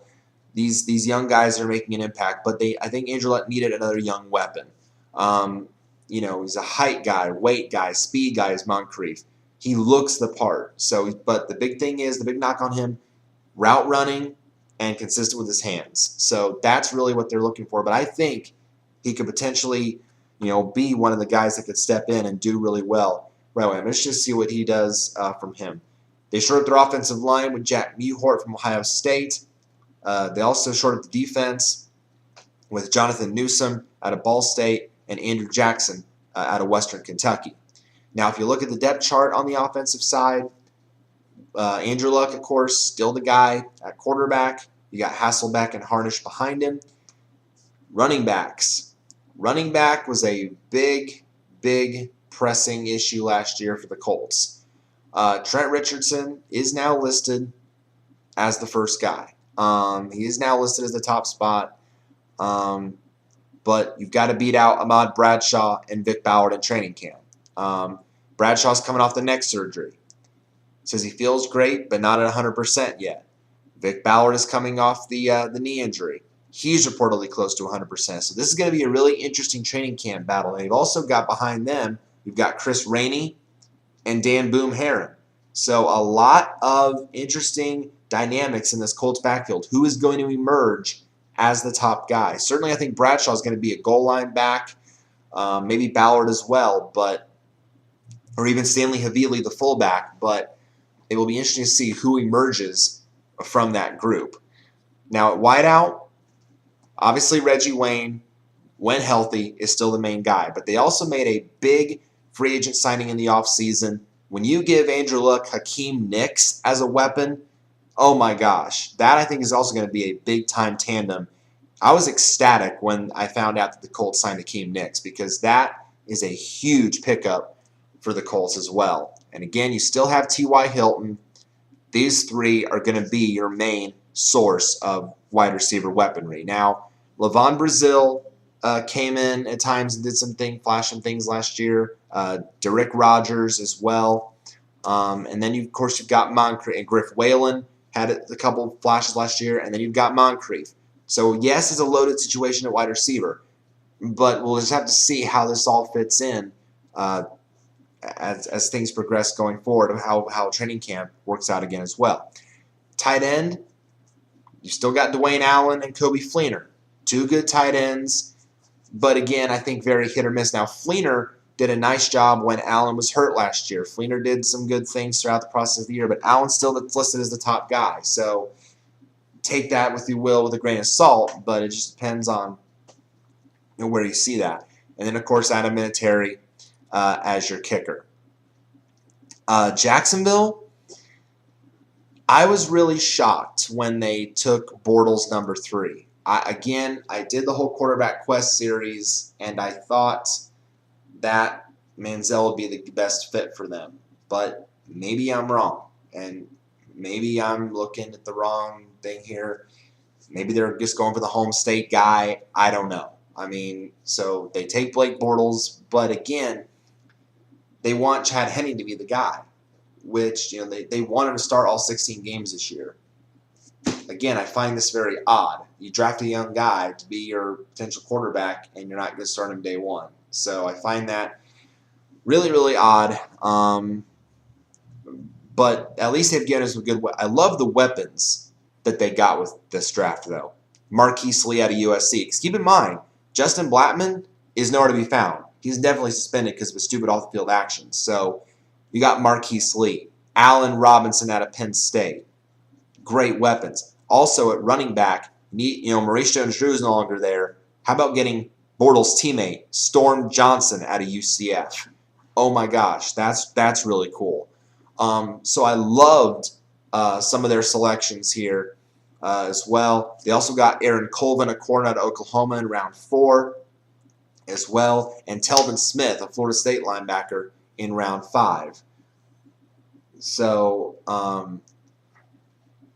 so that's really the big thing that I liked with their selection. So again, with quarterback, if they want Henne to be the guy, okay. But I think at some point, if he starts to struggle, you've got to put Bortles in there and see what he can do. Just my opinion. So no more MJD in Jacksonville. Boy, that's going to be strange.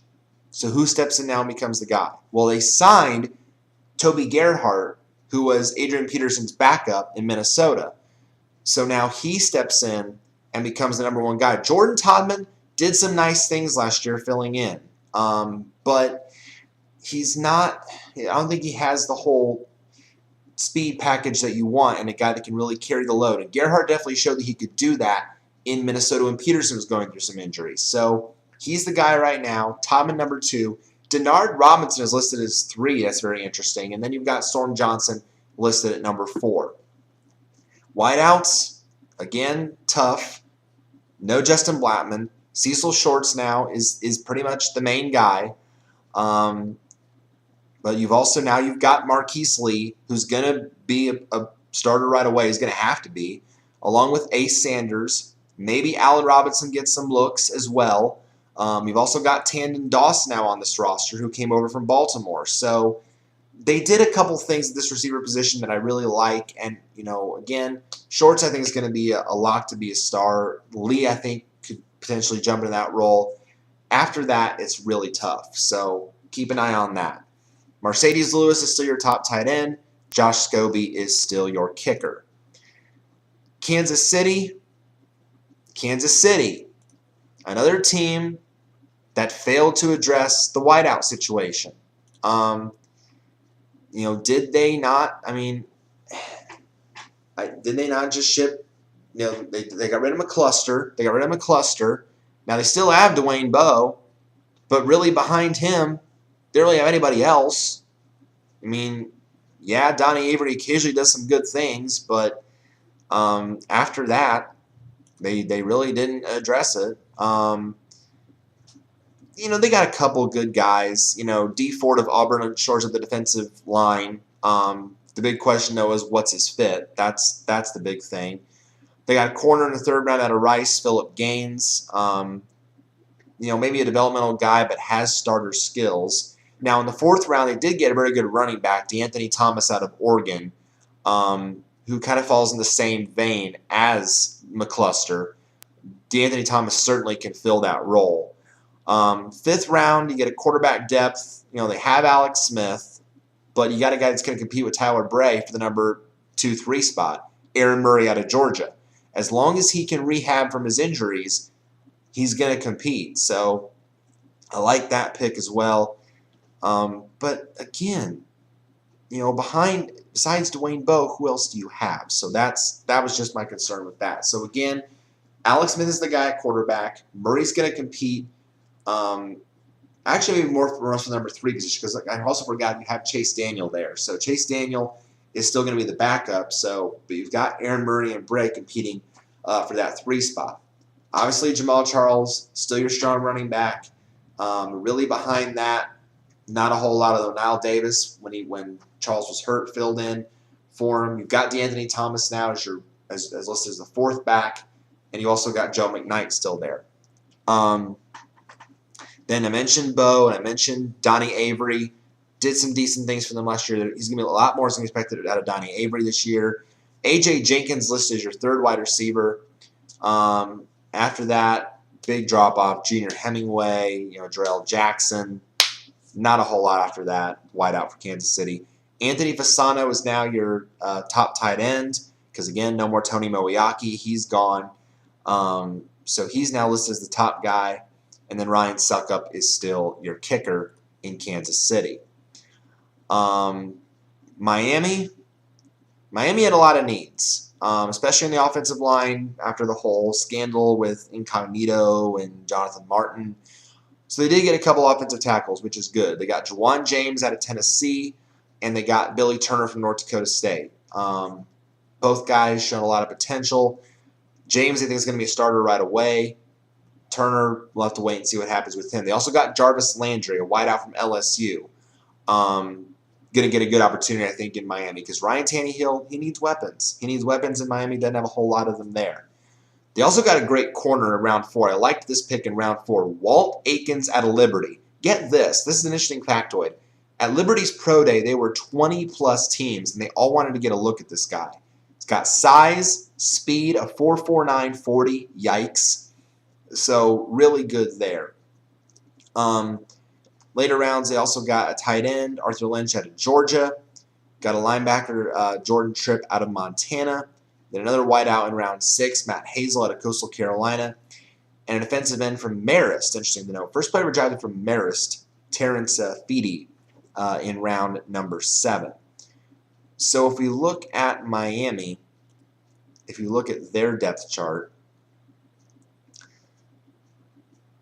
again, Ryan Tannehill is your quarterback. You've got Matt Moore and Pat Devlin behind him. Now, your running back now, interestingly listed, number 1 on the depth chart. Remember we said Moreno was gone from Denver? Miami picked him up. So that was a huge pickup for Miami because, again, Miami's running back situation was a mess last year, and we knew it. 1 week it's Lamar Miller. The next it's Daniel Thomas. They're playing with both. We like them both. We're going to play them both. We don't prefer one over the other. That was frustrating on all of us. You need a number one guy, period, end of statement, end of story. And apparently Miami finally realized that and said, oh, we need a number one because we don't have one. So now you've got Moreno, and he's going to be the main guy right away in that Miami backfield, and that's only going to be better for him and for fantasy purposes because now you've got a main guy to draft if you're going to go that way. But Miller and Thomas are still behind him. They're still going to be maybe somewhat involved.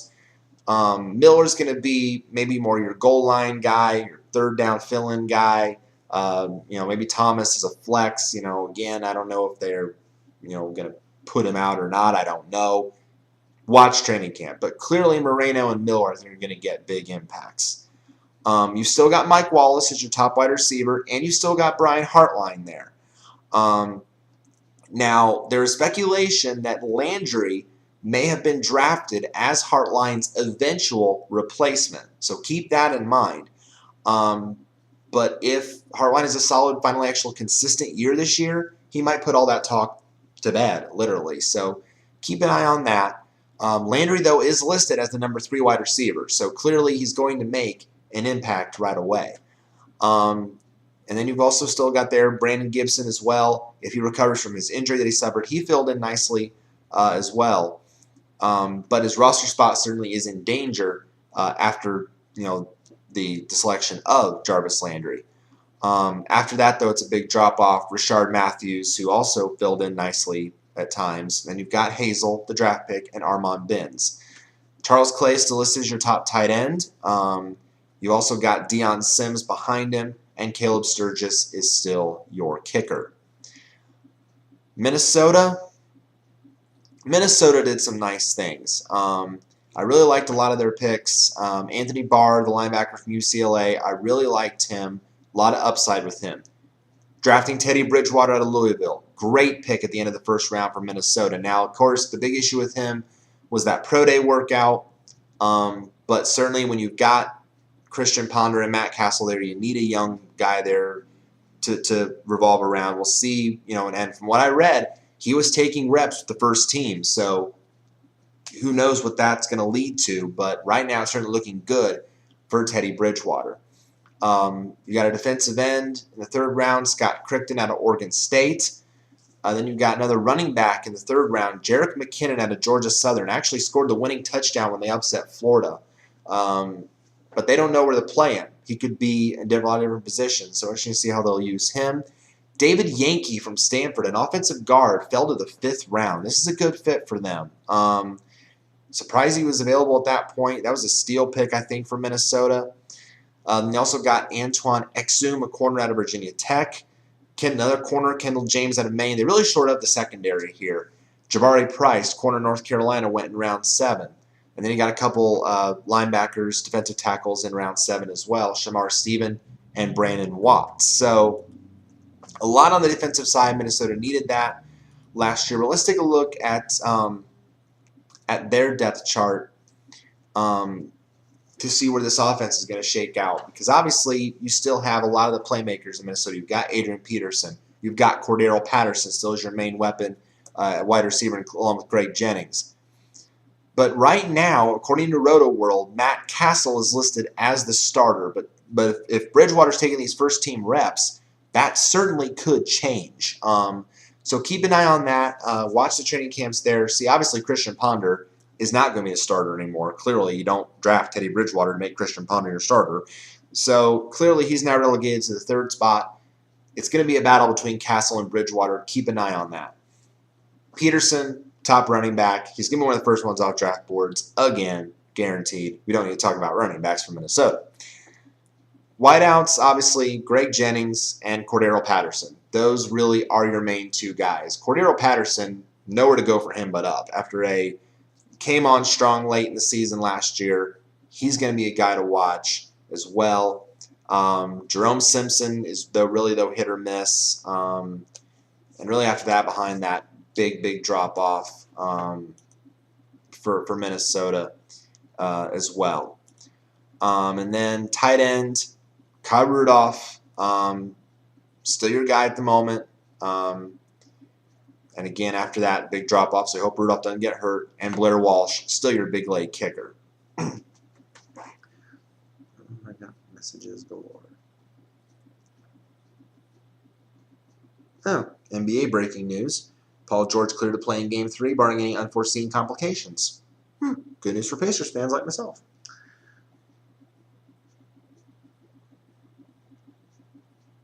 Okay. Moving on now to New England Patriots. Didn't address the safety need. Didn't address tight end, which is surprising because, again, your main tight end, your Gronk, is battling through injuries, and Aaron Hernandez is in jail and going to be in jail for a long time, it looks like. So I don't know why you wouldn't address tight end, but I did like what they did with some of their picks. The first-round pick, easily the defensive end out of Florida. It's a risk because he's coming off the ACL injury, but they need defensive linemen, so the guy's gifted, so not a bad pick. Second-round pick also was interesting, getting Garoppolo, the quarterback out of Eastern Illinois that I really liked when I highlighted him during Quarterback Quest. Tom Brady's not going to be the quarterback in New England forever. Sorry, he's not.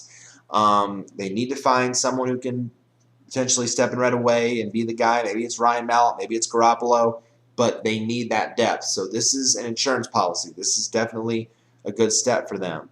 I like the James White pick in round 4, the running back out of Wisconsin. They just lost LeGarrette Blount, so now they've got another guy that's going to be patient and a strong running back. Comes out of a good team with successful running backs in Wisconsin, so this is good for them as well. They got a lot of offensive line help. Brian Stork from Florida State, Cameron Fleming out of Stanford, John Halapio from Florida, and then they got another corner to help that up a little bit, at least on the cornerback side, and Jamea Thomas from Georgia Tech. In an interesting 7th-round pick, they got Jeremy Gallen, the wide receiver out of Michigan. I really watched this guy. Of course, a lot of Big Ten football. Looked very good catching the ball at his pro day. So it was interesting to see what role he's going to play with a lot of these young receivers, but time will tell what happens there. So we look at New England with their depth chart. And again, obviously, right now, Brady is the guy. Until he retires, he's going to be the guy. Mallett is the 2. But then you've got Garoppolo listed as the 3. So that's really where they stand. And that's probably going to be where they stand for the foreseeable future. Now, running backs, again, this was also a big last year because there was a lot, because LeGarrette Blount was, really kind of, he got moments last year as well, and Brandon Bolden got involved, and then Ridley was fumbling, and Vereen then got hurt, and, there was a lot of issues last year. But right now, I think Vereen, again, is the biggest beneficiary. I think he's, because he's so dynamic. That's why I like Vereen. So he's the top guy in my book. Then you've got Ridley. Brandon Bolden maybe is a flex, possibly. And then you've got White listed as the 4th. So time will tell what his role again is going to be. Wide receivers, obviously there's a lot of weapons here. Julian Edelman, top wideout now, obviously. But interestingly enough, listed as number 2, and I'm surprised that he's leapfrogged Danny Amendola, is Aaron Dobson. I'm surprised that he has, gone up that far ahead of Amendola. Even though, but here's the reason why, though, because Amendola was hurt so much last year. And don't get me wrong, Amendola, when he's healthy, puts up good stats. He put up good stats for my team last year when I had him. But the problem was he kept getting hurt. And so that's why they needed wide receiver depth, because they had guys getting hurt all the time. So Edelman is going to benefit hugely. Dobson, though, really hasn't proven himself yet, so he's still a bit of a risk. But he's a much better pick than the guy they have below him. The Patriots got Brandon LaFell. Oi. If you're reaching for Brandon LaFell, good luck with that. So Edelman is the safe pick here. Dobson, Amendola, maybe desperate number 3s. I don't look at LaFell. Kendall Tompkins has fallen off the map. Josh Boyce only in injury situations, and then Jeremy Gowan is just a developmental. Not going to, I think, make a big impact this season. Then tight end. Obviously now Gronk's still the main guy, but it's too early to tell, though, if he's ready for week 1. So really you're going to prepare for a second consecutive summer of these updates on his situation. So obviously someone's probably going to draft him, but just be aware that things are going to be ever fluid and changing with him. Because after that, your backup then is Michael Humanawanui, which you really are really confident starting Michael Humanawanui now. And Steven Gostkowski is still your kicker. Then New Orleans Saints filled all their needs, and I really like some of their picks. First round pick, Brandon Cooks, the Oregon State wide receiver. Ran a 4.33 40 at the combine. Catches the ball easily. I think he's going to make a big impact. Of course, you got Drew Brees throwing you the ball. Hello. You don't think he's going to make a big impact right away from day 1? I do. They also shored up the defensive side a lot, which, they got good offense, so they need to shore up the defense. Makes sense. Stanley John Baptiste, corner from Nebraska, 6'4", 218. A lot of people think he might be turned into a future All-Pro, so that's huge praise. So I really like what they did there. They got Kyrie Fort, a linebacker from Cal.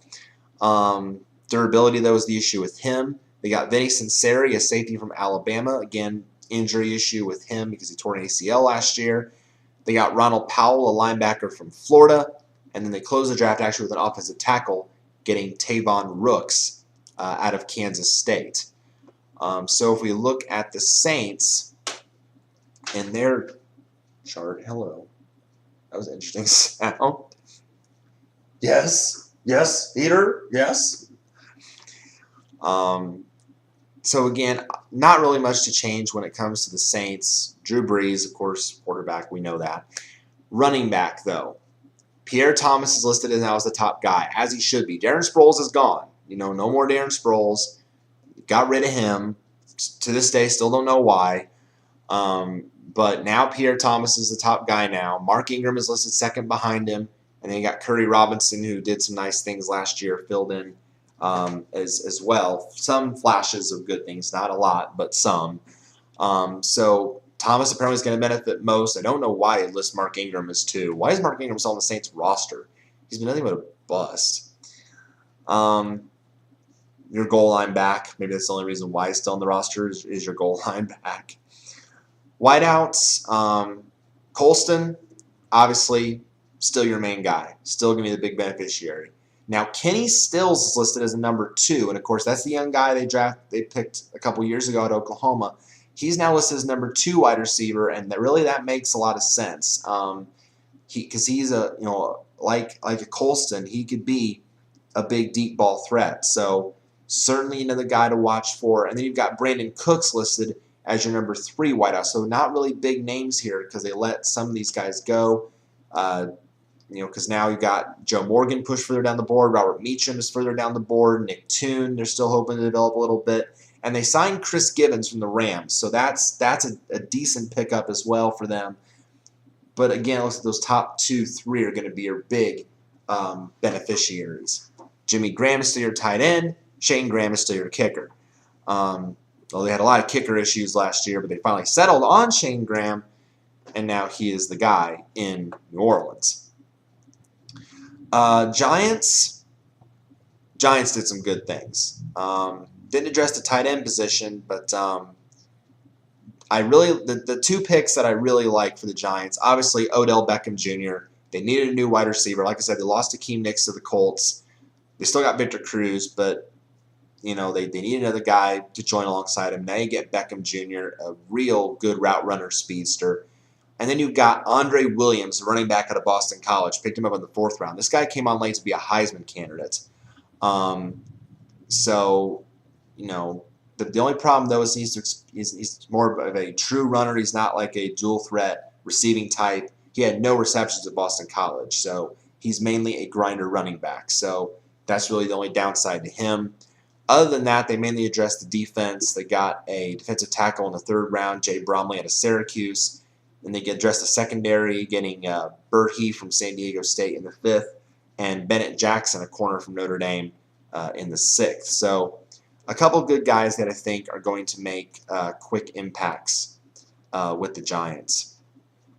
Take a look at their depth chart. Obviously, Eli is your quarterback. He's the guy. Now, interestingly, they did sign Josh Freeman, who was in Tampa Bay, to be their backup. That actually is a pretty good move because Eli sometimes is inconsistent. Sometimes with the interceptions, that can be a thing of inconsistency. But as long as Eli is healthy, though, I think he's going to be the guy. But certainly we have a nice depth behind him. If something does go wrong, you've got Freeman to be there as the next man up. And then you've got Curtis Painter and Ryan Nassib behind him. Running back. This now is a big, big thing now because, again, Bradshaw is now a Colt. Peyton Hillis was supposed to be the guy, but here's the thing now. They've got a big free agent signing as well. You remember when Rashad Jennings was in Oakland filling in for Darren McFadden? Well, now he's the starter in the Giants offense. So that's a huge pickup for the Giants because it's very much a speed runner that now is going to be the main guy. He's now going to be the lead back. Peyton Hillis is going to be a complimentary back to him because he's a big ground and pound guy that could be on the goal line. So, again, that's a very good combination there with Jennings and Hillis. You've still got David Wilson for depth. You've got Andre Williams in that 4th spot. So, a lot to like there in the Giants' backfield. So, again, and you've got Hynoski as your fullback still. Now, wideouts, again, Victor Cruz is your top, but now you've got Odell Beckham teaming up with him as number 2. You also still have Ruben Randall. Now, Ruben Randall has shown flashes again of good things, but his consistency is not that great. So he's still your number 3 guy. But Beckham, I think, is going to come in right away and, again, be a very strong impact player. After those top 3, again, it's a big drop-off. You've got Jernigan. I think they signed him in free agency. You still got Mario Manningham on the roster, but again, his knee's not 100%. He's not ready. They brought him back from the 49ers, so that's interesting. They brought him back. But, whatever contributions they're going to make is going to be a bonus for the team. Trendon Holiday, mostly a special teamer. So, really, outside those top 3, it's a pretty big drop-off. And then tight end is like basically starting from scratch this year because, again, you let your top tight end go in Brandon Myers. I think Myers was their top tight end because they got him from Oakland before. Now he's gone. So now Adrian Robinson is your top tight end. Kellen Davis behind him, like Larry Donald, Daniel Fell's a young guy, Xavier Grimble. So these are all not big-name guys I'm aware of. And apparently have a new kicker, too. Brandon McManus. I've never even heard of this guy, to be quite honest with you. There are very few names that I do not recognize. Out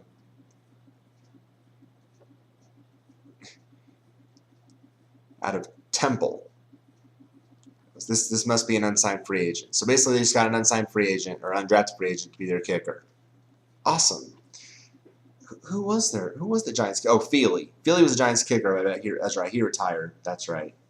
Feely was their longtime kicker, and he retired. That's right. Forgot about that. Jets. I really like the Jets draft. I was very impressed with what they did. When you get a Calvin Pryor safety out of Louisville, flies around the field, makes plays. You get a tight end in Jace Amaro from Texas Tech, strengthening the offensive firepower. You get a corner out of Maryland, Dexter McDougal. You get 2 good wide receivers. Jalen Saunders out of Oklahoma, 165 for a receiver at his weight.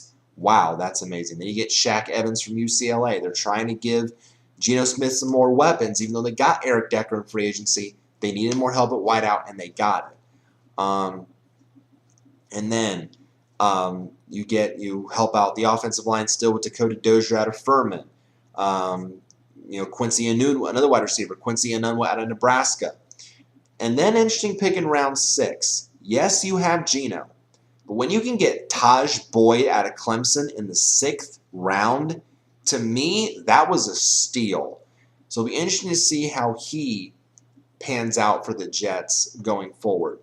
So let's take a look at their depth chart. Now, obviously, they've said they're committed to Geno, and I don't blame them for that. But you look at now who's on the Jets at quarterback. Geno, Michael Vick, you've got Matt Sims, but then you've got Taj Boyd. I mean, oh my gosh. Now, granted, Geno is still learning the ropes. In his first year, he had to be literally thrown to the wolves. But now with a year under his belt, he now knows what to expect. Vic is a seasoned veteran who can still do very well. He just got usurped by a rising Nick Foles. And then you got Boyd in there now to develop. Oh my gosh. That alone is strong. But you also made a great free agent signing at running back. You've got a true starting running back now in Chris Johnson. The reason he never worked in Tennessee is because his offensive line was bunk. They shored up the offensive line in this draft. It's not going to be bunk in the Jets because there was also some times where Chris Ivory and Bilal Powell looked like good running backs. You've also got Mike Goodson there, and they signed Darrell Richardson from the Rams. So really when it comes to running back, you've got a good bunch there at running back as well. Now you've got great stuff here at wide receiver with Eric Decker as your top guy. David Nelson is still there. You got Jeremy Curley who's still there who's shown signs of brilliance. Now you've got a Shaq Evans, a Jalen Saunders. You've got Enunwa. You've got Stephen Hill who's still coming along. Jason Amaro now is going to be your starting tight end. This is going to be a young bunch, yes, but these are some guys that are going to come in and make an impact right away. And if Amaro doesn't pan out, you still got Jeff Cumberland who did some good things for you last year. And Nick Folk is still your kicker. So Jets could be a team on the up. Just pay attention to the Jets this year. They could be a team on the up and up. Oakland, I was surprised at Oakland for one reason, because wideout was a position of need, and normally in past drafts they drafted wideouts, and they didn't draft a wideout. Maybe that's only when Al Davis was alive. I don't know. But the thing with Oakland, they got some good guys. Love their first round pick, Khalil Mack of Buffalo. I called that pick because he fits. He fits in their defensive system. He'll shore up that defensive line. He played great against Ohio State. Intense. He's going to be a great player. Second round, Derek Carr, quarterback, Fresno State. More athletic, though, than people think. Now, they do have they got Matt Schaub. So clearly Matt Schaub is going to be the starter in Oakland. But Carr certainly will be in the discussion to compete with him. And they've still got Matt McGloin there. Terrell Pryor is gone. So they've still got him there as well. Then they also shored up the defensive side. Justin Ellis out of Louisiana Tech. I liked that pick in round 4. Corner Keith McGill out of Utah. And corner Travis Carey out of Ohio. So a lot of later picks they used to shore up that defense, which the Raiders always needed help with anyway. But if you look at the offense, you look at the skill players, again, quarterback is going to be interesting because you've got Schaub and Carr battling there, I think, for the top spot. You've got now Maurice Jones-Drew. That was probably another one of the great free agent signings this year, was Maurice Jones-Drew going to Oakland. So now he's going to be your main guy there in Oakland, leapfrogging Darren McFadden. But again, Jones-Drew and McFadden together, that's a nice combo if both can stay healthy. That's the big issue. Can both of them stay healthy? McFadden seems to get injured every single year. Jones-Drew is coming off an injury last year. So if they can both stay healthy, that's a big Oakland backfield. Because after that, it's a pretty big drop-off.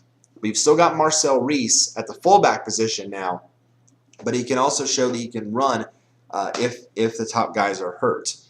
At wideout now, they got James Jones from Green Bay. Again, another huge pickup for Oakland. If Schaub and him can form a rapport and hook up together, that'd be a great combo there. And you still got Denarius Moore, the speedster. A lot was expected from Denarius Moore last season because he was expected to be the #1 guy, and that really didn't pan out. I think Moore is more suited to be a less guy. Now, you've still got Rod Streeter, who also showed good flashes last year. So those three are going to be big beneficiaries because after them, it's a pretty big drop-off. After them, it's guys like Andre Holmes and Greg Little and Bryce Butler. Yeah, not exactly a whole lot there. So if those top three can put up some solid numbers, it'll be a good year in Oakland. And then you've got Michael Rivera, who came on late in tight end last year for Oakland and did some nice things. Now that Brandon Myers left, he's now going to be the main guy as well. So big expect from him. And of course, we've got a big kicker in Sebastian Janikowski. I forgot to mention when I talked about Anthony Fasano. I remember where Fasano came from. Fasano came from Miami. And that's where he was before Kansas City. Whatever happened to Charles Clay? Because Charles Clay was the starter in Miami, was he not? I'm having these thoughts going through my mind, and I'm thinking, wait a minute, because Keller got hurt, and then Clay came in and filled in Miami. So why did they let him go? Oh no, he's still the top guy. Okay, so Clay is the top guy in Miami. I thought I said that. I couldn't remember if I said that. My bad that I forgot. Philly, Eagles. They filled all their needs, and they got some really good guys. Marcus Smith, defensive end of Louisville. Love their second-round pick. Jordan Matthews from Vanderbilt. I think it's going to be a starter from day one because they get Jeremy Maclin back. They picked up Darren Sproles from New Orleans, so that's going to be – so he's a nice tandem with LaShawn McCoy. Josh Huff of Oregon. Again, Chip Kelly getting his Oregon guys. He also got Taylor Hart, defensive end from Oregon in round 5. They shored up the secondary with Jalen Watkins from Florida and Ed Reynolds from Stanford. So the Eagles, I think, did a really nice job. They didn't have to tweak a whole lot, but certainly they are, again, going to be a team to watch come next season. So obviously Nick Foles is now the guy. No more Michael Vick. Nick Foles, the job now is his to lose. They picked up Sanchez from the Jets to be the backup. Not sure why. But an interesting here from May 11th, Coach Chip Kelly expects a real healthy competition between newly signed Mark Sanchez and second-year quarterback Matt Barkley to be Nick Foles' primary backup. But again, neither quarterback expected to be any threat to Foles on the depth chart.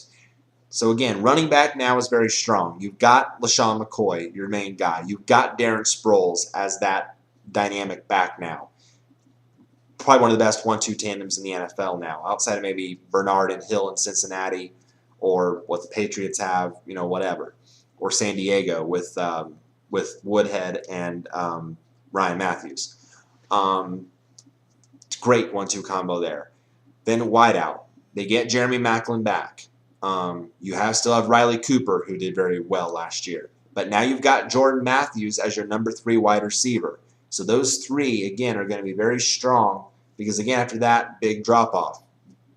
Damaris Johnson, Brad Smith, Aurelius Ben, guys that haven't proven themselves yet. So, again, the top three, again, and Deshaun Jackson now has gone to Washington. So that's why you draft Jordan Matthews to take over that spot. So those three are going to be your main weapons for Nick Foles. Brent Selleck is still your top tight end, but you still got Zach Ertz there. That makes plays from time to time. And Alex Henry is still your main kicker. Pittsburgh. Pittsburgh got some awesome playmakers. I really liked Pittsburgh's draft. Ryan Shazier out of Ohio State. Stephon Tuitt out of Notre Dame. Dree Archer, the running back out of Kent State. I watched this guy. Speedster. Martavius Bryant, the wide receiver from Clemson. Top 4 picks alone, great picks. And then after that, you're drafting for depth. But my gosh, the first 4 alone could be studs right away. So I was really impressed what Pittsburgh did in their draft. So again, we look at their skill player depth chart. Again, obviously, at quarterback, they're set. Big Ben's the guy. And really, there's not a whole lot behind him. Bruce Gradkowski is his backup now. So not a whole lot there. As long as he's healthy, he's the guy.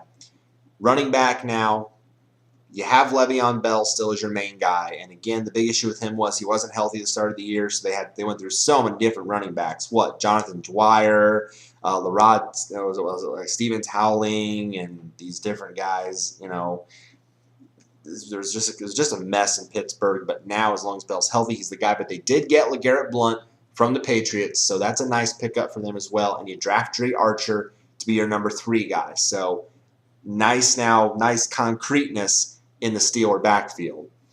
Wideouts, Antonio Brown is still the top guy. But then you've got the up-and-coming Marcus Wheaton, their young rookie from last year. It looks like Mark Wheaton and Martavius Bryant are going to compete for the X receiver spot in the training camp.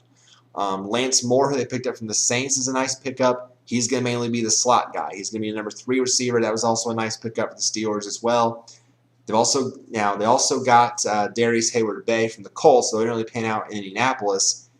So again, he's going to be maybe more of a later, the hands, his inconsistency in his hands has been the big issue. So, but for me, it's Brown, whoever comes out of that X spot, with Wheaton and Bryant, and then Lance Moore are going to be the big beneficiaries for Pittsburgh. You still got Heath Miller at tight end, one of the most reliable tight ends in the NFL, and Sean Sweesom as your kicker. San Diego did some nice things. They filled all their needs. They shored up the secondary, mostly stay on the defensive side of the ball. They got a corner at TCU, Jason Verrett. The size is a big issue with him, 5'9", 189, but very feisty and competitive. Got a linebacker in round 2 out of Ochu from Georgia Tech. They got an offensive guard in round 3, Chris Watt out of Notre Dame.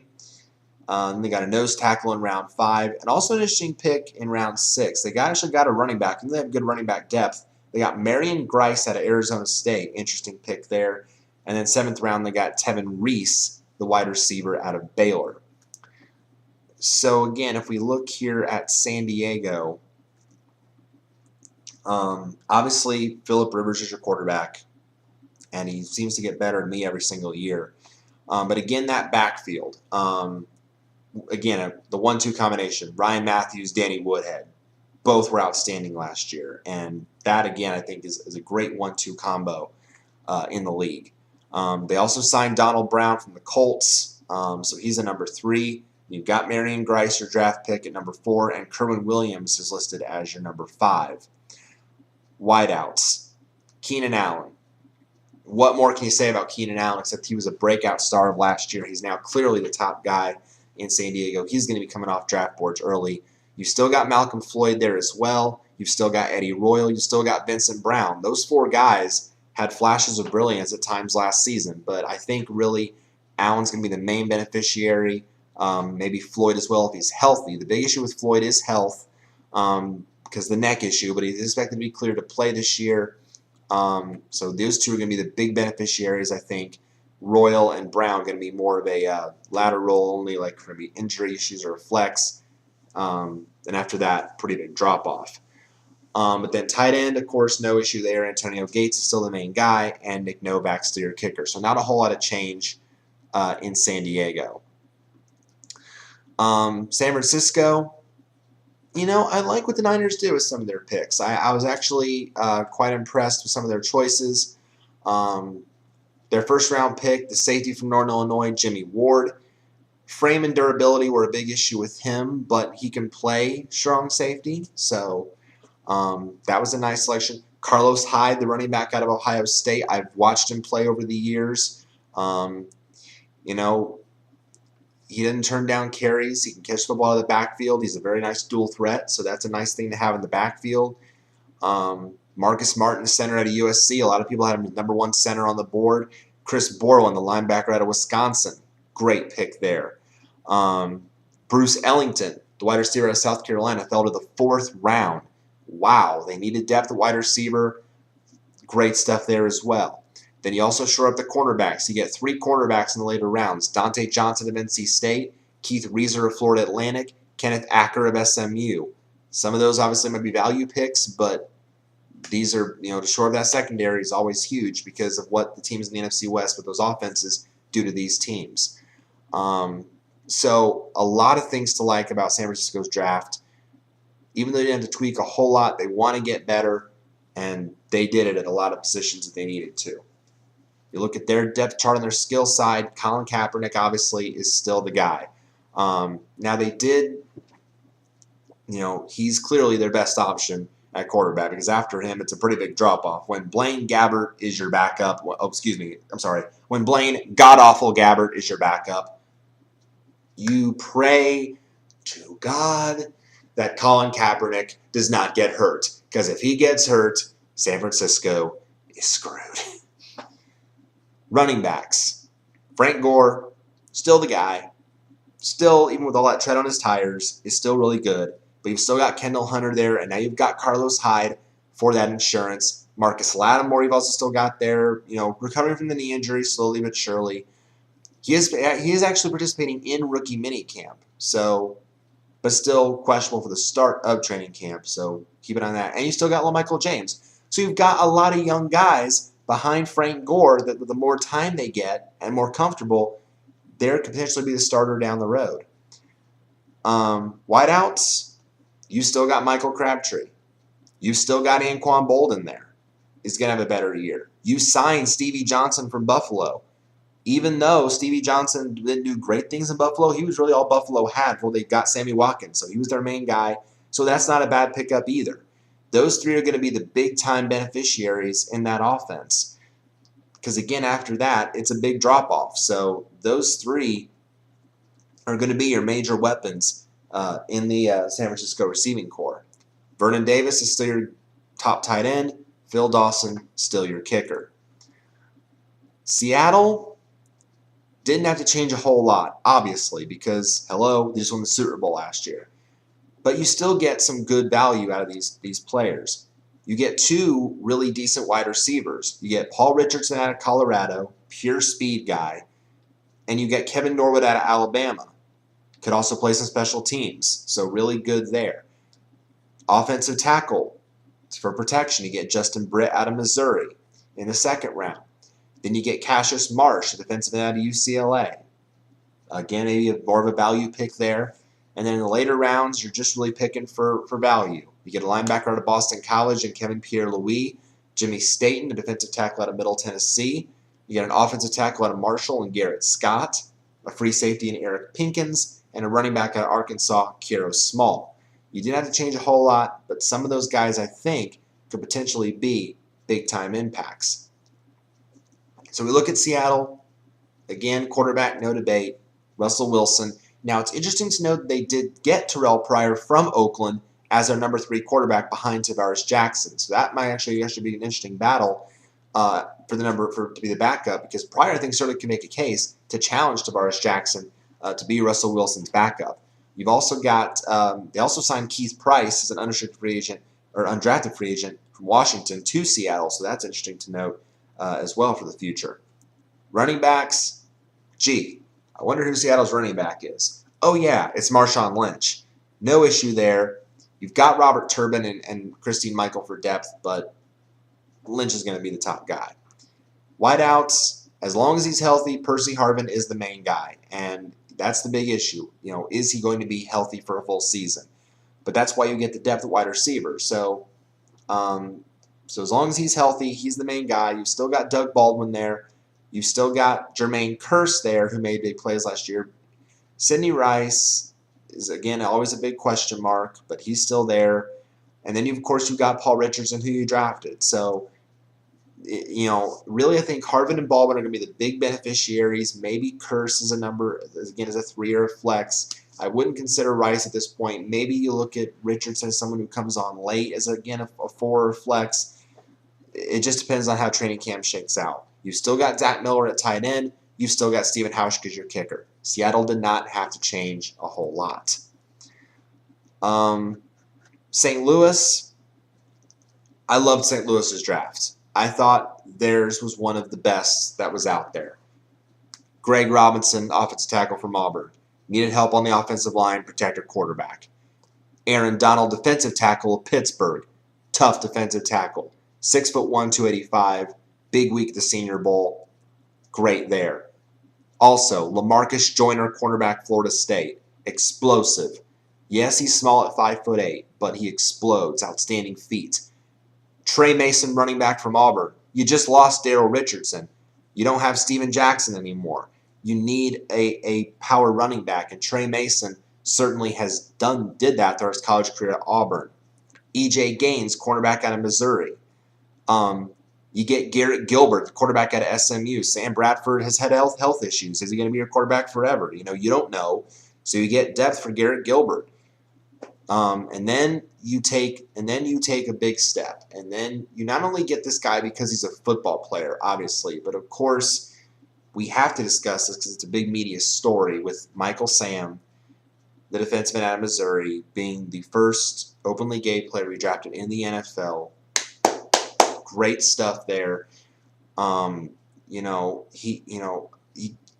Yes, and there's been a lot of debate about it, and I understand that and I get that. But I look at him as a football player and what he's going to do on the field. This was the SEC Defensive Player of the Year.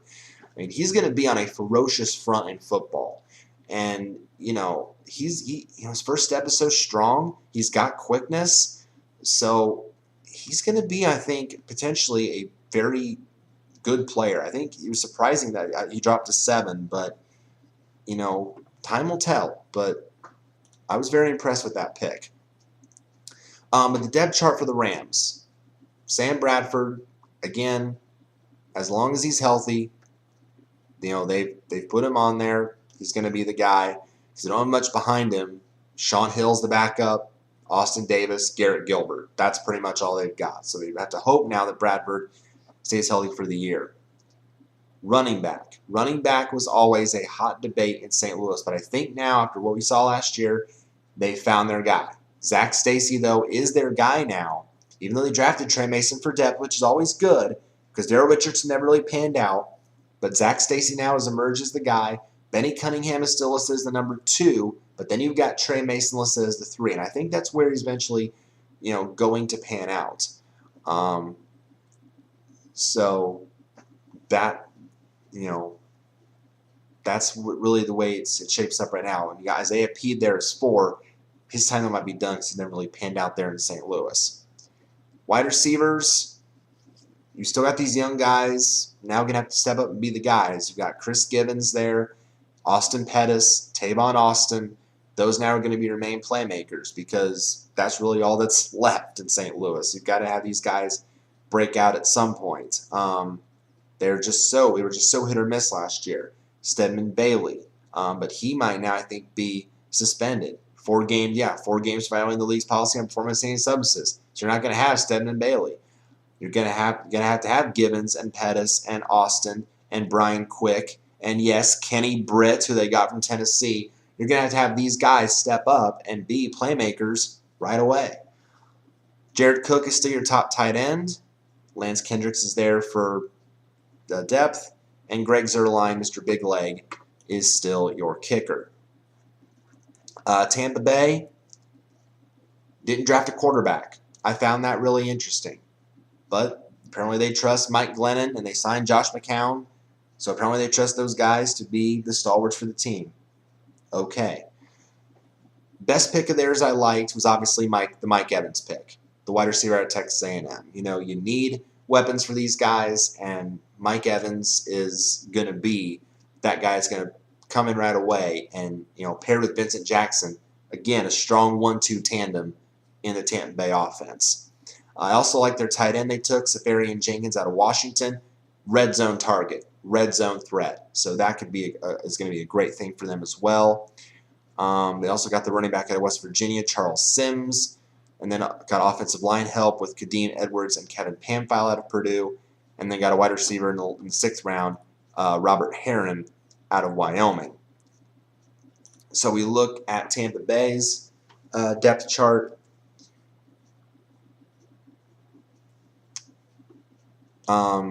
Right now, Josh McCown is listed as number 1 guy, and really, I'm not surprised at that. Glennon did some nice things last year, but he was very also hit or miss. So I think McCown, what he was able to do in Chicago, I think he can do in Tampa Bay as well because he's got weapons there. So clearly, I think it is McCown's job to lose. You've got Doug Martin as your top running back still. And again, as long as he stays healthy, he's going to be the guy. You've got depth behind him, though, with guys that have played like Mike James and Bobby Rainey and, that kind of thing. But as long as Martin's healthy, he's the guy. Wideouts, Vincent Jackson, Mike Evans. Now 1-2, making a pair. After that, it is a pretty big drop-off. They're now listing Lewis Murphy, former Oakland receiver, as the 3 guy. So that's going to be, again, it's kind of tough to go anyone past Jackson and Evans for fantasy purposes, just saying. Right now, Austin Seferian-Jenkins actually listed as the number 1 tight end, ahead of Tim Wright, who took that spot last year. But clearly they like this kid, so they're going to put him at number 1. Brandon Myers actually also listed at 2, the former Raider, so they have him at 2. Then they have Tim Wright and Luke Stocker. So clearly that's going to be something interesting to watch going into camp. But if they like this kid and drafted him 2nd round, they're obviously going to put him out there and be the starter. And Connor Barth is still your kicker in Tampa Bay. Tennessee Titans, not a great draft. They needed to address the cornerback situation because I think they got rid of the hard-hitting guy. Oh, what's his name? What's his name? Dang it, what's his name? I can't think of it for the life of me. Oh, Finnegan. Cortland Finnegan. Yeah, they got rid of him. So I'm surprised they didn't address the cornerback position, but they did get some good guys. Short of the offensive line, protection for your quarterback, Taylor Lewan out of Michigan. Now, they did sign Michael Orem free agency, and their starting left tackle is going to be 32 this year. So they had to take him there to shore up the offensive line. He's going to be an immediate starter and help him right away. 2nd round, you have no Chris Johnson. You need a running back. Bishop Sankey out of Washington. Runs inside, can get to the edges, a very big volume guy. Only gets better with more touches. So that's going to be a big thing for them. So he's going to be a starter right away. You get Daquan Jones, the defensive tackle out of Penn State. That's very huge. Brings immediate value. You do get a safety in Marqueston Huff out of Wyoming, but the versatility is huge. So it's a safety who can play corner, so maybe that's why they drafted Huff to do that position and contribute on special teams. And then in the 6th round, an interesting pick. You take Zach Mettenberger, the quarterback out of LSU. You've got, you just got rid of Ryan Fitzpatrick. So now you need someone else behind. Jake Locker's had health issues, but he's expected to do most everything at OTAs next week. So he's going to be the main guy. But Charlie Whitehurst is your backup still, but now you get Mettenberger there, and you've still got Tyler Wilson, a young guy. So that's why you draft him, for those depth purposes. Of course, Mettenberger is also recovering from an injury himself. So that's the big thing. So we'll see what happens. So looking at their depth chart, again, the quarterback situation, Locker's the guy as long as he stays healthy. Bishop Sankey is going to be coming in and be the starting running back right away, as expected. You draft him to be your starter. But you've still got Sean Green, a nice 1-2 tandem as your goal line back behind hhim. They signed Dexter McCluster from the Chiefs, so that's another dynamic guy that can be there. Jackie Battle has shown nice things over the years, and also in Kansas City. And you got Leon Washington. So running back is actually quite loaded in Tennessee. But a lot of these guys are just going to be more like playmaker style, where Sankey's going to be your main, carry the load guy. Wide receivers, is Kendall Wright ever going to be consistent? We hope so. We hope this is the year that Kendall Wright is going to break out and finally have a big-time year. He needs to be the number 1 guy in Tennessee. He has to be. There has to be a number 1 wide receiver in Tennessee this season. I cannot say it enough. There has to be. I am so tired of seeing all these receivers in Tennessee be so inconsistent. I know I'm shaking my head like this. This is the Tennessee wide receiver shake like this. But it just irks me every time that there's not a number 1 wide receiver in Tennessee. Ah-da-da. It's just the ah-da-da frustrating. It's just Kendall Wright, be the top guy. Because Nate Washington is still there. Justin Hunter is still there. After that, big drop-off. Michael Preston, Brian Robisky, Mark Mariani. I mean, who, get a breakout receiver, Tennessee. Please. Please. Delaney Walker is your breakout tight end. And your kicker now is somebody named Macon Bonani. What, did Baronis retire too? I can't believe Baronis retired. That's surprising. So who is this guy? From South Florida. He's 25.